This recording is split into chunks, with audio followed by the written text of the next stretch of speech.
ಧ್ಯಾನದಿಂದ ಕಣ್ತೆರೆದು ನೋಡಿದವನು. ಕಣ್ತೆರೆದು ನೋಡಿದ್ದು ಅರ್ಥ ಏನು ಅಂತ ಹೇಳಿದ್ರೆ, ಇದುವರೆಗೆ ಲೋಕದ ಪರಿವೇ ಇಲ್ಲದ ಹಾಗೆ ಕುಳಿತಿದ್ದೆ ಎನ್ನುವ ಅರ್ಥ ಅಲ್ಲ. ಎಲ್ಲವೂ ನನ್ನ ಗಮ್ಯಕ್ಕೆ ಬರುತ್ತಾ ಇತ್ತು. ಇದುವರೆಗೆ ಇಲ್ಲಿ ಅಬ್ಬರ ಕೇಳುತ್ತಾ ಇತ್ತು, ಒಬ್ಬಿರಿಯುವ ಮಾತುಗಳು ಕೇಳುತ್ತಾ ಇತ್ತು. ಎಲ್ಲವೂ ಮೌನವಾಗಿ ಇದೆ. ಜ್ಯೋತಿರ್ಮೇಧಪುರದ ಜ್ಯೋತಿಯೇ ಆರಿ ಹೋಗಿದೆ ಎನ್ನುವ ಹಾಗೆ ನಾಲ್ಕು ದೆಸೆಯನ್ನೊಮ್ಮೆ ಪರೀಕ್ಷಿಸಿ ನೋಡಿದ್ದೇನೆ. ಎಲ್ಲೆಡೆಯೂ ಮೌನ ಕವಿದಿದೆ, ಎಲ್ಲೆಡೆಯೂ ಯಾರೂ ಕಾಣುವುದಿಲ್ಲ. ಹಾಗಿದ್ದರೆ ನಮ್ಮ ಜ್ಯೋತಿರ್ಮೇಧಪುರದಲ್ಲಿ ಸೋಲು ಸಂಭವಿಸಿದೆ ಎನ್ನುವುದು ಅರ್ಥವಾಗಿ ಇದೆ. ವೀರಮಣಿಯಾದಿ ಅವನ ಮಕ್ಕಳು ಎಲ್ಲರೂ ರಣ ಕಣದಲ್ಲಿ ಧರಾಶಾಯಿಗಳಾಗಿದ್ದಾರೆ ಎನ್ನುವುದನ್ನು ಅರ್ಥೈಸಿಕೊಂಡ ಮೇಲೆ ಈ ಜ್ಯೋತಿರ್ಮೇಧಪುರದಲ್ಲಿ ವೀರಮಣಿಯ ಮಗಳ ಗಂಡನಾಗಿ, ಇಕ್ಷುಮತಿಗೆ ಗಂಡನಾಗಿ, ಅವನಿಗೆ ಅಳಿಯನಾಗಿ ಸಾಕ್ಷಾತ್ ಶಿವನೇ ಇದ್ದು ಪ್ರಯೋಜನ ಇಲ್ಲ ಎನ್ನುವಂತ ಆಗಬಾರದು ಎನ್ನುವುದಕ್ಕಾಗಿ ಒಮ್ಮೆ ಮೈ ಕೊಡವಿದ್ದೇನೆ. ನನ್ನ ಪ್ರಮಥ ಗಣಗಳೆಲ್ಲವನ್ನು ಕರೆದಿದ್ದೇನೆ. ಎಲ್ಲರಿಗೂ ಒಂದು ಆಜ್ಞೆಯನ್ನು ಕೊಟ್ಟಿದ್ದೇನೆ. ಏನಾಗಿದೆ ರಣಕಣದಲ್ಲಿ, ಯಾಕೆ ಹೀಗೆ ಎನ್ನುವುದನ್ನು ನೋಡಿ ಬನ್ನಿ ಎನ್ನುವಂತಹ ಆಜ್ಞೆಯನ್ನು ಕೊಟ್ಟಾಗ ಎಲ್ಲರೂ ಅತ್ತ ತೆರಳಿದ್ದಾರೆ. ಅಲ್ಲಿಯೂ ಭೀಕರವಾದಂತಹ ರಣ ಸಂಭವಿಸಿದೆ. ಆದರೆ ಸೋಲಾಗಿದೆ ಎನ್ನುವುದನ್ನು ಕೇಳಿ ತಿಳಿದುಕೊಂಡ ಮೇಲೆ ಇನ್ನು ಹೀಗೆ ಇಲ್ಲಿ ಕುಳಿತರೆ ಪ್ರಯೋಜನವಿಲ್ಲದಾದೀತು. ಕೇವಲ ಈಶ್ವರ ಇಲ್ಲಿ ಜ್ಯೋತಿರ್ಮೇಧಪುರದಲ್ಲಿ ಅಳಿಯನಾಗಿ ಮನೆಯಲ್ಲಿ ಕುಳಿತು ಉಂಡಿದ್ದಾನೆ ಎನ್ನುವ ಮಾತು ನಾಳೆ ಲೋಕದಲ್ಲಿ ಬರಬಾರದು. ಅದಕ್ಕಾಗಿ ನಾನೇ ಹೊರಡಬೇಕಾಗಿದೆ. ಹೇಗೆ ಹೊರಡುವುದು?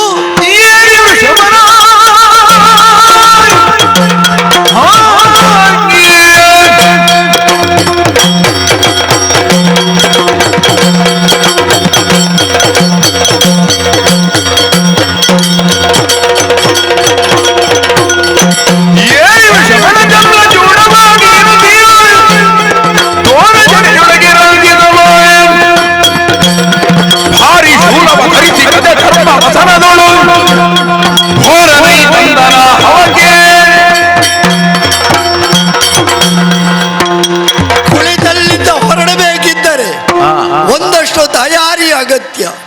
ಇಲ್ಲಿ ಕೇವಲ ಶಿವನಾಗಿ ಕುಳಿತಿದ್ದೆ ಎನ್ನುವ ಮಾತ್ರಕ್ಕೆ ನಾನು ನನ್ನತನವನ್ನು ಬಿಟ್ಟುಕೊಡುವ ಹಾಗಿಲ್ಲ. ಹಾಗಾಗಿ ತೋರ ಜಟೆಯಲ್ಲಿ ಗಂಗೆಯನ್ನು ಧರಿಸಿಕೊಂಡಿದ್ದೇನೆ, ಚಂದ್ರ ಚೂಡನಾಗಿದ್ದೇನೆ, ಶೂಲವನ್ನು ಕೈಯಲ್ಲಿ ಹಿಡಿದುಕೊಂಡಿದ್ದೇನೆ. ಎಲ್ಲವೂ ನನ್ನ ನಿತ್ಯದ ವೇಷಗಳು. ಆದರೆ ಇದೆಲ್ಲವನ್ನು ಒಂದಷ್ಟು ಸಮಯಕ್ಕೆ ಬದಿಗಿಟ್ಟಿದ್ದೆ. ಯಾಕೆ? ಯಾವುದು ಅಗತ್ಯ ಇಲ್ಲ. ಇಲ್ಲಿ ಕೇವಲ ತೋರಿಕೆಗಾಗಿ ನಾನು ಇಲ್ಲಿದ್ದೇನೆ ಎನ್ನುವ ಕಾರಣಕ್ಕಾಗಿ ಈಶ್ವರನಾಗಿ ಅನುಗ್ರಹಿಯಾಗಿ ಇಲ್ಲಿದ್ದೆ. ಮತ್ತೆ ಎಲ್ಲವನ್ನು ನನ್ನವದಾಗಿಸಿಕೊಂಡು ಗಜ ಚರ್ಮಾಂಬರವನ್ನು ಧರಿಸಿಕೊಂಡಿದ್ದೇನೆ. ಹೋಗುವುದಕ್ಕೊಂದು ವಾಹನ ಬೇಕಲ್ಲವೇ? ವೃಷಭನನ್ನು ಕರೆಸಿಕೊಂಡಿದ್ದೇನೆ. ವೃಷಭ ರೂಢನಾಗಿ ಶೂಲಿಯಾಗಿ ರಣಕಣದಲ್ಲಿ ಯಾರಿದ್ದಾರೆ ನೋಡ್ತೇನೆ ಅಂತ ನೋಡ್ತೇನೆ.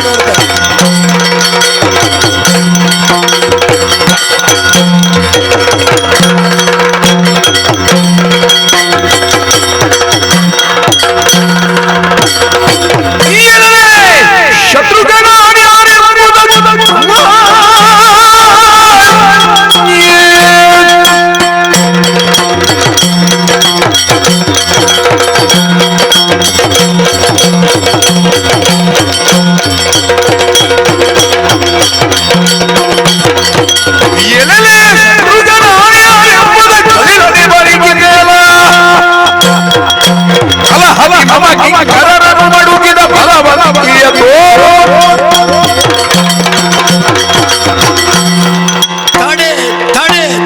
ದೇವರಿಗೆ ನಮಸ್ಕಾರ.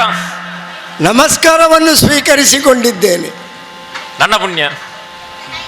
ಅದಕ್ಕೆ ಅರ್ಹತೆ ಇದ್ದೇ ನೀನು ನಮಸ್ಕಾರ ಮಾಡಿದ್ದು ಎನ್ನುವುದನ್ನು ತಿಳಿದುಕೊಂಡು ಕೊಟ್ಟದ್ದನ್ನು ಸ್ವೀಕರಿಸುವುದು ನನ್ನ ಧರ್ಮ.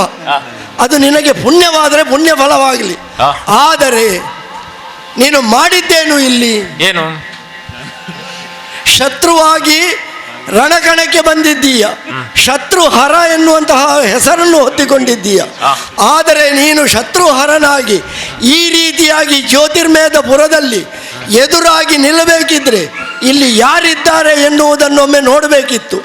ಅದನ್ನು ನೋಡದೆ ಕೇವಲ ನಾನು ಮಾಡಿದ್ದೇ ಸರಿಯಾಗಿದೆ, ಅದುವೇ ನಡೆಯುತ್ತದೆ ಎಂದು ಮುಂದೊತ್ತಿ ಬಂದೇ ಆದರೆ ಅದೆಲ್ಲವೂ ಇಲ್ಲಿ ನಡೆಯಲಿಕ್ಕಿಲ್ಲ. ನಿನ್ನದಾದಂತಹ ಪೌರುಷಕ್ಕೆ ತಡೆಯೊಡ್ಲಿಕ್ಕೆ ಬೇಕಾಗಿಯೇ ನಾನು ಇಲ್ಲಿ ಇದ್ದೇನೆ ಎನ್ನುವುದನ್ನು ತೋರಿಸಲು ಹೊಸುಗವೇ ಬಂದಿದ್ದೇನೆ. ಯಾಕೆ? ನನ್ನದಾದಂತಹ ಆ ಒಂದು ಕಿಂಕರನನ್ನು, ನನ್ನ ಭಕ್ತನನ್ನು, ನನ್ನ ಅಳಿಯನನ್ನು ರಣಕಣದಲ್ಲಿ ನೀನು ಮಡುಹಿದ್ದಿ ನಮ್ಮವರೆಲ್ಲರನ್ನೂ ನೀನು ಸೋಲಿಸಿದ್ದಿ ಎನ್ನುವಂತಹ ವರ್ತಮಾನ ತಿಳಿದ ಮೇಲೆ ಇಲ್ಲಿ ಹೀಗಾಗಬಾರ್ದು. ಏನು? ನಮ್ಮವರಿಗೆ ಆದ ಸೋಲಿಗೆ ಒಂದು ಪರಿಮಾರ್ಜನೆ ಆಗಬೇಕು ಎನ್ನುವುದಕ್ಕಾಗಿ ಆ ಸೋಲಿಗೊಂದು ವಿರಾಮವನ್ನು ಹಾಕಬೇಕಾಗಿದೆ. ಆ ವಿರಾಮದ ಮುಖಾಂತರವಾಗಿ ನಮ್ಮವರಿಗೆ ಗೆಲುವನ್ನು ಕಾಣಿಸಿಕೊಡ್ಬೇಕಾಗಿದೆ. ಅದಕ್ಕಾಗಿ ನಿನ್ನನ್ನು ತಡೆದಿದ್ದೇನೆ. ಮುಂದೊತ್ತಿ ಬಂದೇ ಆದರೆ ಜಾಗ್ರತೆ ನಿನಗೆ. ದೇವರೇ,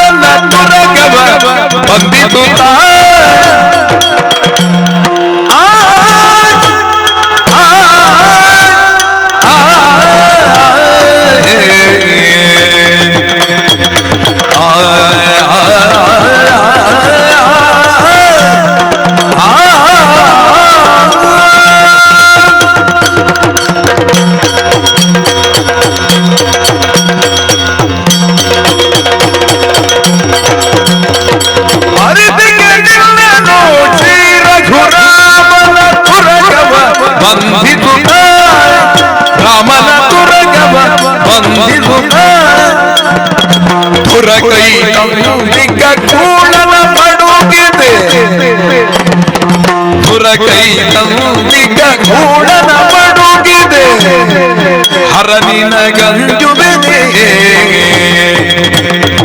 ಪುರಕೈ ತಂದಿಗ ಕೂಡನ ಮಡುಗಿದೆ, ಹರನಿನ ಗಂಜುವಿದೆ ಹರಿತಿಗೆ ನಿನ್ನನು ಶ್ರೀ ರಘುರಾಮನ ರಘವ ಬಂಧಿಸುತ್ತ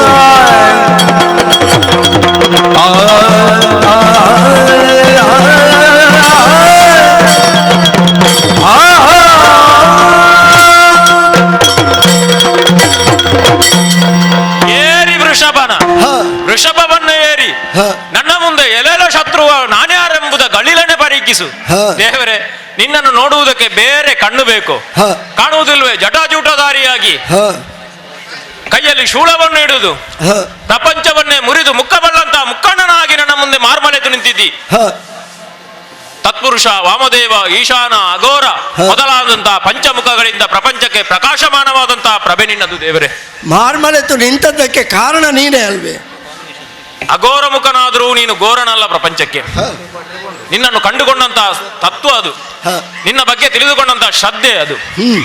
ಈ ಜ್ಯೋತಿರ್ಮಯದ ಪುರಕ್ಕೆ ನಾವು ಬಂದಾವಾಗ ಇಲ್ಲಿಯ ವರ್ತಮಾನವನ್ನು ನಾವು ಕೇಳಿದವರು. ಕೈಲಾಸಪತಿಯಾದಂತಹ ಪ್ರಭು ಪರಮೇಶ್ವರ ವೀರಮಣಿಯ ಮಗಳ ತಪಸ್ಸಿಗೆ ಒಲಿದು ಇಲ್ಲೇ ಮನೆ ಮಾಡಿದ್ದಾನೆ ಎನ್ನುವುದನ್ನು ಕೇಳಿದಂತಹ ನಾನು ಒಂದು ಸಂಧಾನದ ಪ್ರಕ್ರಿಯೆಗೆ ತೊಡಗಿದರೆ ಏನು ಎನ್ನುವುದನ್ನು ಮನಗಂಡು ನಮ್ಮ ಮನೆಯಾದಂತ ಹನುಮಂತನನ್ನು ನಿನ್ನ ಅಳಿಯನಾದಂತ ನಿನ್ನ ಮಾವನಾದಂತ ವೀರಮಣಿಯ ಬಳಿಗೆ ಕಳುಹಿಸಿದೆ. ಕೇಳಿ ತಿಳಿದಿದ್ದೇನೆ ನಾನು. ತಿಳಿದಿದೆಯಲ್ಲ? ಎಲ್ಲ ವರ್ತಮಾನವನ್ನು ಅರಿತುಕೊಂಡೇ ಬಂದಿದ್ದೇನೆ. ಅವ ಸಂಧಾನವನ್ನು ತಿರಸ್ಕರಿಸಿದ. ಸಂಗ್ರಾಮವೇ ನಿಶ್ಚಯಿಸಲ್ಪಟ್ಟಿತು. ಈ ಘೋರ ಕದನಕ್ಕೆ ನಾನು ಹೊಣೆಯಲ್ಲ. ದೇವರೇ, ನನ್ನ ಮೇಲೆ ಆರೋಪವನ್ನು ಮಾಡುತ್ತೀಯಲ್ಲ ನೀನು. ಯಾಕೆ? ನಾನು ಹೊಣೆಯಲ್ಲ. ಅವ ವಿಹಿತದಿಂದ ನಾ ತೊಡಗಿದ್ದು ಹಾಗೆ ವಿಹಿತದಿಂದ ಕಪ್ಪವನ್ನು ಅರ್ಪಿಸಿದರೆ ಧರಣಿಪನೋಳು ದುರವಿಲ್ಲ. ನಾ ಹಾಗೆ ಹೇಳಿದ್ದೆ ಹನುಮಂತನಲ್ಲಿ. ಅವ ಒಪ್ಪಿ ನನಗೆ ಕಪ್ಪವನ್ನು ಕೊಡುತ್ತಾನೆ ಅಂತ ಆದ್ರೆ ಆತನಲ್ಲಿ ದುರವಿಲ್ಲ. ಅದಲ್ಲ, ಪರಮೇಶ್ವರನೇ ಇಲ್ಲಿದ್ದಾನೆ ಅಂತ ಆದ್ರೆ ಅಹಿ ವಿಭೂಷಣ ಗಂಜೆನು. ನಾ ಹೇಳಿದ್ದು ಹಾಗೆ. ನನ್ನ ಮಾತಿನ ತಾತ್ಪರ್ಯವನ್ನು ನೀನು ಗಮನಿಸಬೇಕು ದೇವರೇ. ಎಲ್ಲಿಯೂ ನಾನು ತಪ್ಪಿ ನಡೆದದ್ದಿಲ್ಲ. ಯಾವುದೇ ಕಾರಣಕ್ಕೂ ನಾನು ಹೆದರುವ ಪ್ರಶ್ನೆಯೇ ಇಲ್ಲ. ಆದುದರಿಂದ ನಾನು ಮಾಡಬಹುದಾದಂತಹ ಪ್ರಾಮಾಣಿಕವಾದಂತಹ ಪ್ರಯತ್ನವನ್ನು ಮಾಡಿದ್ದೇನೆ. ಆದರೆ ವೀರಮಣಿ ಅದಕ್ಕೆ ಒಡಂಬಡಲಿಲ್ಲ, ಒಪ್ಪಲಿಲ್ಲ. ಆತ ನನ್ನ ಸಂಧಾನವನ್ನು ಧಿಕ್ಕರಿಸಿದ, ಸಂಗ್ರಾಮವನ್ನು ನಿಶ್ಚಯಿಸಿದ. ತನ್ನ ಮಕ್ಕಳನ್ನೂ ಕಳೆದುಕೊಂಡ, ತನ್ನ ಸರ್ವ ಸೇನೆಯನ್ನೂ ಕಳೆದುಕೊಂಡ. ಈಗ ತಾನೇ ಹತನಾಗಿದ್ದಾನೆ. ಹಾಗಾದ್ರೆ ಒಂದು ಅರ್ಥದಿಂದ ಇಷ್ಟೆಲ್ಲ ಅನ್ಯಾಯಕ್ಕೆ ಅಥವಾ ಇಷ್ಟೆಲ್ಲ ರೀತಿಯಾದಂತಹ ಘೋರವಾದಂತಹ ಕದನಕ್ಕೆ ಕಾರಣ, ಈ ವಿಪ್ಲವಕ್ಕೆ ಕಾರಣ ವೀರಮಣಿಯೇ ಆಗುತ್ತಾನೆ. ನನ್ನ ಮೇಲೆ ಆರೋಪವನ್ನು ಮಾಡಬೇಡಿ. ಈಗ ಮಾವನ ಕಡೆಯಿಂದ ಬಂದದ್ದಲ್ವಾ ದೇವರೇ? ಶಿವರಾಮರ ಅವಿನಾಭಾವದ ಸಂಕೇತ ಏನು ಎನ್ನುವುದು ಜಗಜ್ಜಾಹಿರವಾದಂತದ್ದು. ಅದನ್ನು ಲೋಕ ಒಪ್ಪಿಕೊಂಡಿದೆ. ನಿಮಗೆ ಬೇಡ ದೇವರೇ ಇದು. ಯಾಕೆ? ಇದನ್ನು ಇಲ್ಲಿಗೆ ಮುಗಿಸುವ ನಾವು. ಹೇಗೆ? ನೀವು ನಿಮ್ಮ ದಾರಿ, ನನಗೆ ನನ್ನ ದಾರಿ. ಆದೀತು. ಈಗ ಇಷ್ಟೆಲ್ಲ ಮಾಡಿ ನನ್ನ ದಾರಿ ನನಗೆ, ನಿಮ್ಮ ದಾರಿ ಅಲ್ಲ, ನಿಮಗೆ ಯುದ್ಧ ಬೇಡ ಅಂತ. ಯಾಕೆ ಬೇಡ? ಅಲ್ಲ, ಯುದ್ಧಕ್ಕೆ ನಿಂತ್ರೆ ಇದು ಶತ್ರುಹರ. ನೀವು ಹೇಗೂ ಹರ, ನಾನು ಶತ್ರುಹರ. ಆ ಹರನಿಗೆ ನಾನು ಹರನಾಗಬೇಕಾದಿತ್ತು. ಶತ್ರುಗಳ ಪಾಲಿಗೆ ವಿಘ್ನಕಾರಕ ನಾನು. ನೆನಪಿನಲ್ಲಿ ಇರ್ಲಿ, ನಾನು ಮತ್ತೆ ಯಾರೋ ಅಂತ ನೋಡ್ಲಿಕ್ಕಿಲ್ಲ. ಶತ್ರುಗಳ ಪಾಲಿಗೆ ನೀನು ಶತ್ರುಕಾರ, ವಿಘ್ನಕಾರಕ. ಆದ್ರೆ ಹರನ ಪಾಲಿಗೆ ಹಾಗ ಆಗ್ಲಿಕ್ಕಿಲ್ಲ. ಮತ್ತೆ ನೀನು ಹೇಳಿದೆಯಲ್ವಾ, ಎಲ್ಲದಕ್ಕೂ ವೀರಮಣಿಯೇ ಕಾರಣ. ಅದನ್ನು ನಾನು ಒಪ್ಪುವುದಿಲ್ಲ. ಯಾಕೆ? ಅಶ್ವಮೇಧ ಯಾಗವನ್ನು ಮಾಡಿ ಹೊರಟವರು ನೀವು. ಎಲ್ಲಿಯಾದ್ರೂ ಸಂಧಾನದ ಪ್ರಕ್ರಿಯೆ ಇದುವರೆಗೆ ಆದದ್ದಿದೆಯಾ? ಅಲ್ಲ, ಅಂತ ಸಂದರ್ಭವೇ ನಮಗೆ ಒದಗಲಿಲ್ಲ. ಹಾಗಿದ್ರೆ ಇಲ್ಲಿ ಯಾಕೆ ಸಂಧಾನ ಬೇಕಾಯಿತು? ದೇವರು. ದೇವರಿಗೊಂದು ಮರ್ಯಾದೆ. ಯಾರು? ಮಹೇಶ್ವರ. ದೇವರಿಗೊಂದು ಮರ್ಯಾದೆ. ಹಾಗಿದ್ರೆ ಸಂಧಾನ ಆಗಬೇಕಿದ್ದದ್ದು ಎಲ್ಲಿಂದ ಎಲ್ಲಿಂದ ಆಗಬೇಕಿತ್ತು? ಈಗ ಜ್ಯೋತಿರ್ಮೇಧ ಪುರದಲ್ಲಿ ದೇವರಿದ್ದಾನೆ ಎಂದು ತಿಳಿದುಕೊಂಡು ಅಶ್ವಮೇಧ ಯಾಗದ ನಿಯಮವೇ ಹಾಗೆ ಅಲ್ವೇ ನಿಮ್ಮದು? ಹೇಗೆ? ರಾಮನ ವ್ಯಕ್ತಿತ್ವವನ್ನು, ರಾಮನನ್ನು ಒಪ್ಪಿಕೊಂಡವರು ಅವನಿಗೆ ಕಪ್ಪವನ್ನು ಕೊಟ್ಟು ಒಪ್ಪಿಕೊಳ್ಳುವುದು. ಒಂದು ವೇಳೆ ಬಲು ಹುಳ್ಳವರು ಕಟ್ಟಿ ಕಾದುವುದು. ನಮ್ಮ ವೀರಮಣಿಯ ಮಕ್ಕಳು ಸ್ವತಃ ಬಳುಹುಳ್ಳವರು. ಅವರು ಇಲ್ಲಿ ಆದಂತಹ ತಮ್ಮ ಪೌರುಷವನ್ನು ತಿಳಿದುಕೊಂಡವರು. ತಮ್ಮದಾದಂತಹ ಪೌರುಷಕ್ಕೆ, ಸಾಮರ್ಥ್ಯಕ್ಕೆ ಅನುಗುಣವಾಗಿ ಕುದುರೆಯನ್ನು ಕಟ್ಟಿದ್ದಾರೆ. ಒಪ್ಪಿಕೊಳ್ಳುವ ಮಕ್ಕಳು ಮಾಡಿದ್ದು. ತಂದೆಯು ಅದನ್ನು ಒಪ್ಪಿಕೊಂಡ. ಯಾಕೆ? ರಾಮನ ಬಗ್ಗೆ ಅವನಿಗೆ ಏನು ಗೊತ್ತಿಲ್ಲ, ಒಪ್ಪಿಕೊಳ್ಬೇಕಾಗಿಲ್ಲ. ತಿಳಿದಿದ್ರು ಅದನ್ನು ಒಪ್ಪಿಕೊಳ್ಬೇಕಾಗಿಲ್ಲ. ಆದ್ರೆ ನೀನು ತಿಳಿದುಕೊಂಡಿದ್ದಿ, ಸ್ವತಃ ಹೇಳಿದೆಯಲ್ವೇ, ಇಲ್ಲಿ ದೇವರಿದ್ದಾನಂತ ಹೇಳಿಕೊಂಡು ಸಂಧಾನಕ್ಕಾಗಿ ಕಳುಹಿಸಿದೆ. ಹಾಗಿದ್ರೆ ನೀನು ಕಳುಹಿಸಬೇಕಿದ್ದದ್ದು ಯಾರಲ್ಲಿಗೆ? ವೀರಮಣಿಯಲ್ಲಿಗೆ ಕಳುಹಿಸಬೇಕಿತ್ತು. ಈಗ ದೇವರು ಅಂತ ನನ್ನನ್ನು ಒಪ್ಪಿಕೊಂಡ ಮೇಲೆ, ಹೌದು ದೇವರೇ ಹೀಗಾಗಿದೆ, ಇಲ್ಲಿ ವೀರಮಣಿ ಕಟ್ಟಿದ್ದಾರೆ, ಕುದುರೆಯನ್ನು ವೀರಮಣಿಯ ಮಕ್ಕಳು ಕಟ್ಟಿದ್ದಾರೆ, ವೀರಮಣಿಯು ಅದನ್ನು ಒಪ್ಪಿಕೊಂಡಿದ್ದಾನೆ, ಇಲ್ಲಿ ಯುದ್ಧ ಆಗುವುದು ಬೇಡ, ನೀವೇ ಇದ್ದೀರಿ ಅಂತ ಒಂದು ಮಾತು ನನ್ನಲ್ಲಿ ಹೇಳ್ತಿದ್ರೆ ಯುದ್ಧ ಆಗ್ತಿತ್ತಲ್ಲ. ಅದು ನೃಪಧರ್ಮ ಅಂತ ಉಂಟು. ನಾ ತೊಡಗಿದ್ದೋಲು ಇನಕೂಲದ ನೃಪಧರ್ಮ. ಇದು ರಾಜರೊಳಗೆ ನಡೆದಂತ ಹೋರಾಟ ಅಥವಾ ರಾಜರೊಳಗೆ ಆಗಬೇಕಾದಂತ ಸಂಧಾನದ ಪ್ರಕ್ರಿಯೆ. ಇಲ್ಲಿ ರಾಜ ಯಾರು? ವೀರಮಣಿ ರಾಜನಾಗಿದ್ದಾನೆ. ನಾನು ಕೇವಲ ಅಳಿಯ, ಇಲ್ಲಿ ರಾಜ ಅಲ್ವಲ್ಲ, ನೀವು ರಾಜ ಅಲ್ವಲ್ಲ, ನಾನು ದೇವರು ಅಲ್ಲ, ಇಲ್ಲಿ ಅಳೆಯ ಮನೆ ಅಳಿಯ ನಾನು. ಹೌದಲ್ಲ? ಹಾಗಾದ್ರೆ ಇನಕುಲದ ನೃಪಧರ್ಮವನ್ನು ನಾನು ಅನುಸರಿಸಿದ್ದು. ಆದುದರಿಂದ ಇಲ್ಲಿ ರಾಜ ವೀರಮಣಿ, ರಾಜ ಪ್ರತಿನಿಧಿ ನಾನು, ಅಂದ್ರೆ ರಾಮನ ಪ್ರತಿನಿಧಿ ನಾನು. ಹಾಗಾಗಿ ನಮ್ಮೊಳಗೆ ಸಂಧಾನದ ಪ್ರಕ್ರಿಯೆ ಆಗಬೇಕೇ ಹೊರತು ಮತ್ತೆ ನಮಗೆ ದೇವಸ್ಥಾನಕ್ಕೆ ಹಣ್ಣು ಕಾಯಿ ತಕೊಂಡು ಹೋಗಿ ಅಭ್ಯಾಸ ಹೊರತು ದೇವರಿಗೆ ಹೆಣ್ಣು ಕೊಟ್ಟ ಅಳಿಯನ ಮನೆಗೆ ಹಣ್ಣು ಕಾಯಿ ತಕೊಂಡು ಹೋಗಿ ಅಭ್ಯಾಸ ಇಲ್ಲ. ಅದೆಲ್ಲ ಬದಿಗಿಡುವ. ಈಗ ದೇವನ ಬಳಿಗೆ ಹೋಗಿ ಹಣ್ಣು ಕಾಯಿ ಕೊಡಬೇಕಾಗಿಲ್ಲ. ಇಲ್ಲಿ ನೀನು ನೃಪಧರ್ಮವನ್ನು ಪಾಲಿಸಿದ್ದಿ ಅಂತ ಹೇಳುವಾಗ ನಿನ್ನದಾದಂತಹ ಅಶ್ವಮೇಧದ ನಿಯಮವನ್ನು ಬದಿಗೊತ್ತಿ ಸಂಧಾನದ ಒಂದು ಹೊಸ ಪ್ರಕ್ರಿಯೆಯನ್ನು ನೀನು ಇಲ್ಲಿ ಆರಂಭಿಸಿದ್ದಿ. ಆ ಸಂಧಾನದ ಪ್ರಕ್ರಿಯೆಯನ್ನು ಆರಂಭಿಸುವಾಗ ಎಲ್ಲಿ ದೇವತ್ವ ಇದೆಯೋ ಅಲ್ಲಿಗೆ ಹೋಗ್ಲಿಲ್ಲ. ಅಲ್ಲಿ ನೃಪಧರ್ಮ ನಿನ್ಗೆ ಮೊದಲಿಗೆ ಬಂತು. ಹಾಗಿದ್ದರೆ ನೃಪನಾಗಿ ವೀರಮಣಿ ಕಾಣಿಸಿಕೊಂಡಾಗ ವೀರಮಣಿಯ ಬಳಿಯಲ್ಲಿ ಸಂಧಾನ ಆಯ್ತು. ಇಲ್ಲಿ ಸಂಧಾನ ಆದಾಗ ವೀರಮಣಿ ಸಂಧಾನವನ್ನು ಒಪ್ಪಿಕೊಳ್ಬೇಕಾಗಿ ಏನಿಲ್ವಲ್ಲ. ಅವನ ವಿವೇಚನೆಗೆ ಬಿಟ್ಟದ್ದು, ಅವನ ಪೌರುಷಕ್ಕೆ, ಅವನ ವ್ಯಕ್ತಿತ್ವಕ್ಕೆ ಬಿಟ್ಟ ವಿಷಯ ಅದು. ಅವನ ವ್ಯಕ್ತಿತ್ವದ ಹಾಗೆ ಅವನು ನಡೆದುಕೊಂಡ. ಯಾಕೆ? ಅವನಿಗೆ ತನ್ನ ಸಾಮರ್ಥ್ಯದ ಮೇಲೆ ವಿಶ್ವಾಸ ಇತ್ತು, ತಾನು ಮಾಡಿದ್ದು ಸರಿ ಎನ್ನುವಂತಹ ವಿಶ್ವಾಸ ಇತ್ತು. ಆ ವಿಶ್ವಾಸದಿಂದ ಅವ ಅದನ್ನು ಹಾಗೆ ಮಾಡಿಕೊಂಡು ನಡೆದುಕೊಂಡ. ಆಗ ಯುದ್ಧ ಎನ್ನುವುದು ಸಂಭವಿಸಿತು. ನಿನಗೆ ಯುದ್ಧವೇ ಬೇಡ ಅಂತ ನೀನು ಮೊದಲು ಹೇಳಿದ್ದೀಯಲ್ವೇ, ಯುದ್ಧವೇ ಬೇಡ, ಅದಕ್ಕಾಗಿ ನಾವು ಸಂಧಾನವನ್ನು ಮಾಡಿದ್ದು ಅಂತ ಹೇಳುವಾಗ ಮೂಲ ಆಶಯ ಯುದ್ಧವೇ ಬೇಡ ಅನ್ನುವುದಿದ್ರೆ ಯುದ್ಧ ತಪ್ಪಿಸ್ಲಿಕ್ಕೆ ನೃಪಧರ್ಮ ಅಲ್ಲ ಇಲ್ಲಿ ಬೇಕಿದ್ದದ್ದು, ಇಲ್ಲಿ ದೇವಧರ್ಮ ಬೇಕಿತ್ತು. ಅದನ್ನು ನೀನು ಪಾಲಿಸಲಿಲ್ಲ. ಹಾಗಾಗಿ ಇಷ್ಟೆಲ್ಲ ಆಯಿತು. ಇಷ್ಟೆಲ್ಲ ಆದಮೇಲೆ ನಾನಲ್ಲ ಸ್ವಾಮಿ, ದೇವರ ಎಲ್ಲ ವೀರಮಣಿ ಮಾಡಿದ್ದು ಅಂತ ಹೇಳಿದ್ರೆ ಏನು ನಾನು ಒಪ್ಪಿಕೊಳ್ತೇನೆ ಅಂತ ಹೇಳಿಯ ನೀನು ಹೇಳುದು? ಅಲ್ಲ, ದೇವಧರ್ಮ ಅದು ಯಾವ ಧರ್ಮ ಅಂತ ನನಗೆ ಗೊತ್ತಿಲ್ಲ.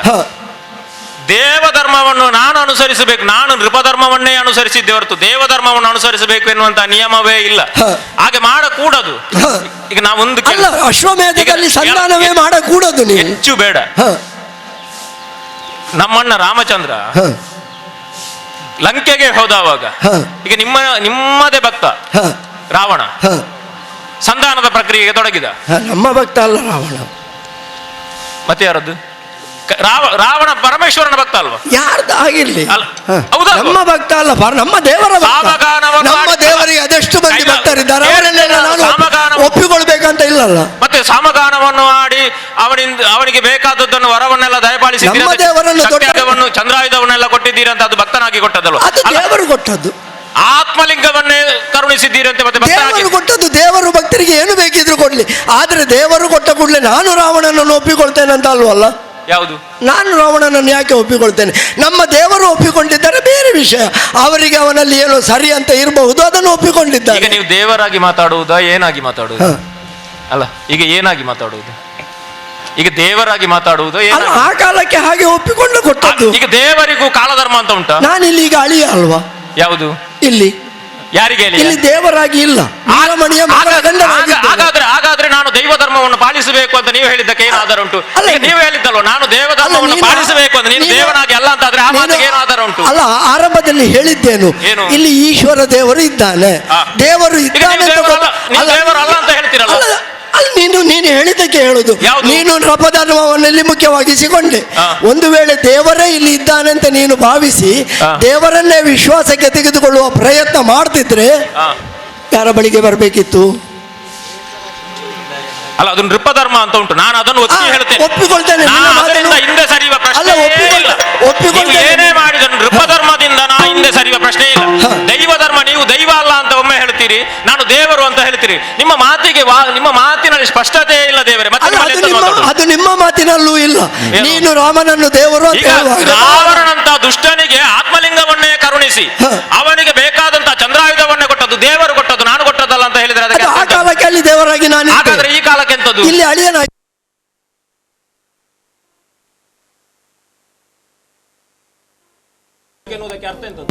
ಅಲ್ಲ. ನೀನು ದೇವರು ಅಂತ ನನ್ನನ್ನು ಕಾಣುವುದಿದ್ರೆ ದೇವರ ಬಳಿಗೆ ಬರಲಿಲ್ಲ. ನಿನ್ನದು ನೃಪಧರ್ಮವನ್ನು ನೀನು ಅನುಸರಿಸಿದ್ದು ಹೌದು ಅಂತ ಆದ್ರೆ ನಾನು ನನ್ನ ಧರ್ಮಕ್ಕೆ ಸರಿಯಾಗಿಯೇ ಇದ್ದೇನೆ. ಅಳಿಯನಾಗಿ ನನ್ನ ಮಾವನಿಗೆ ತೊಂದರೆ ಆಗಿದೆ, ನಾನಿರುವ ಪುರಕ್ಕೆ ತೊಂದರೆ ಆಗಿದೆ, ಹಾಗಾಗಿ ಯುದ್ಧಕ್ಕೆ ಮಾರ್ಮೇಲೆ ಬಂದಿದ್ದೇನೆ. ಒಂದು ಕೇಳುತ್ತೇನೆ, ಈಗ ನಾನು ಕೇಳಲಿಲ್ಲ, ಬೇಡ.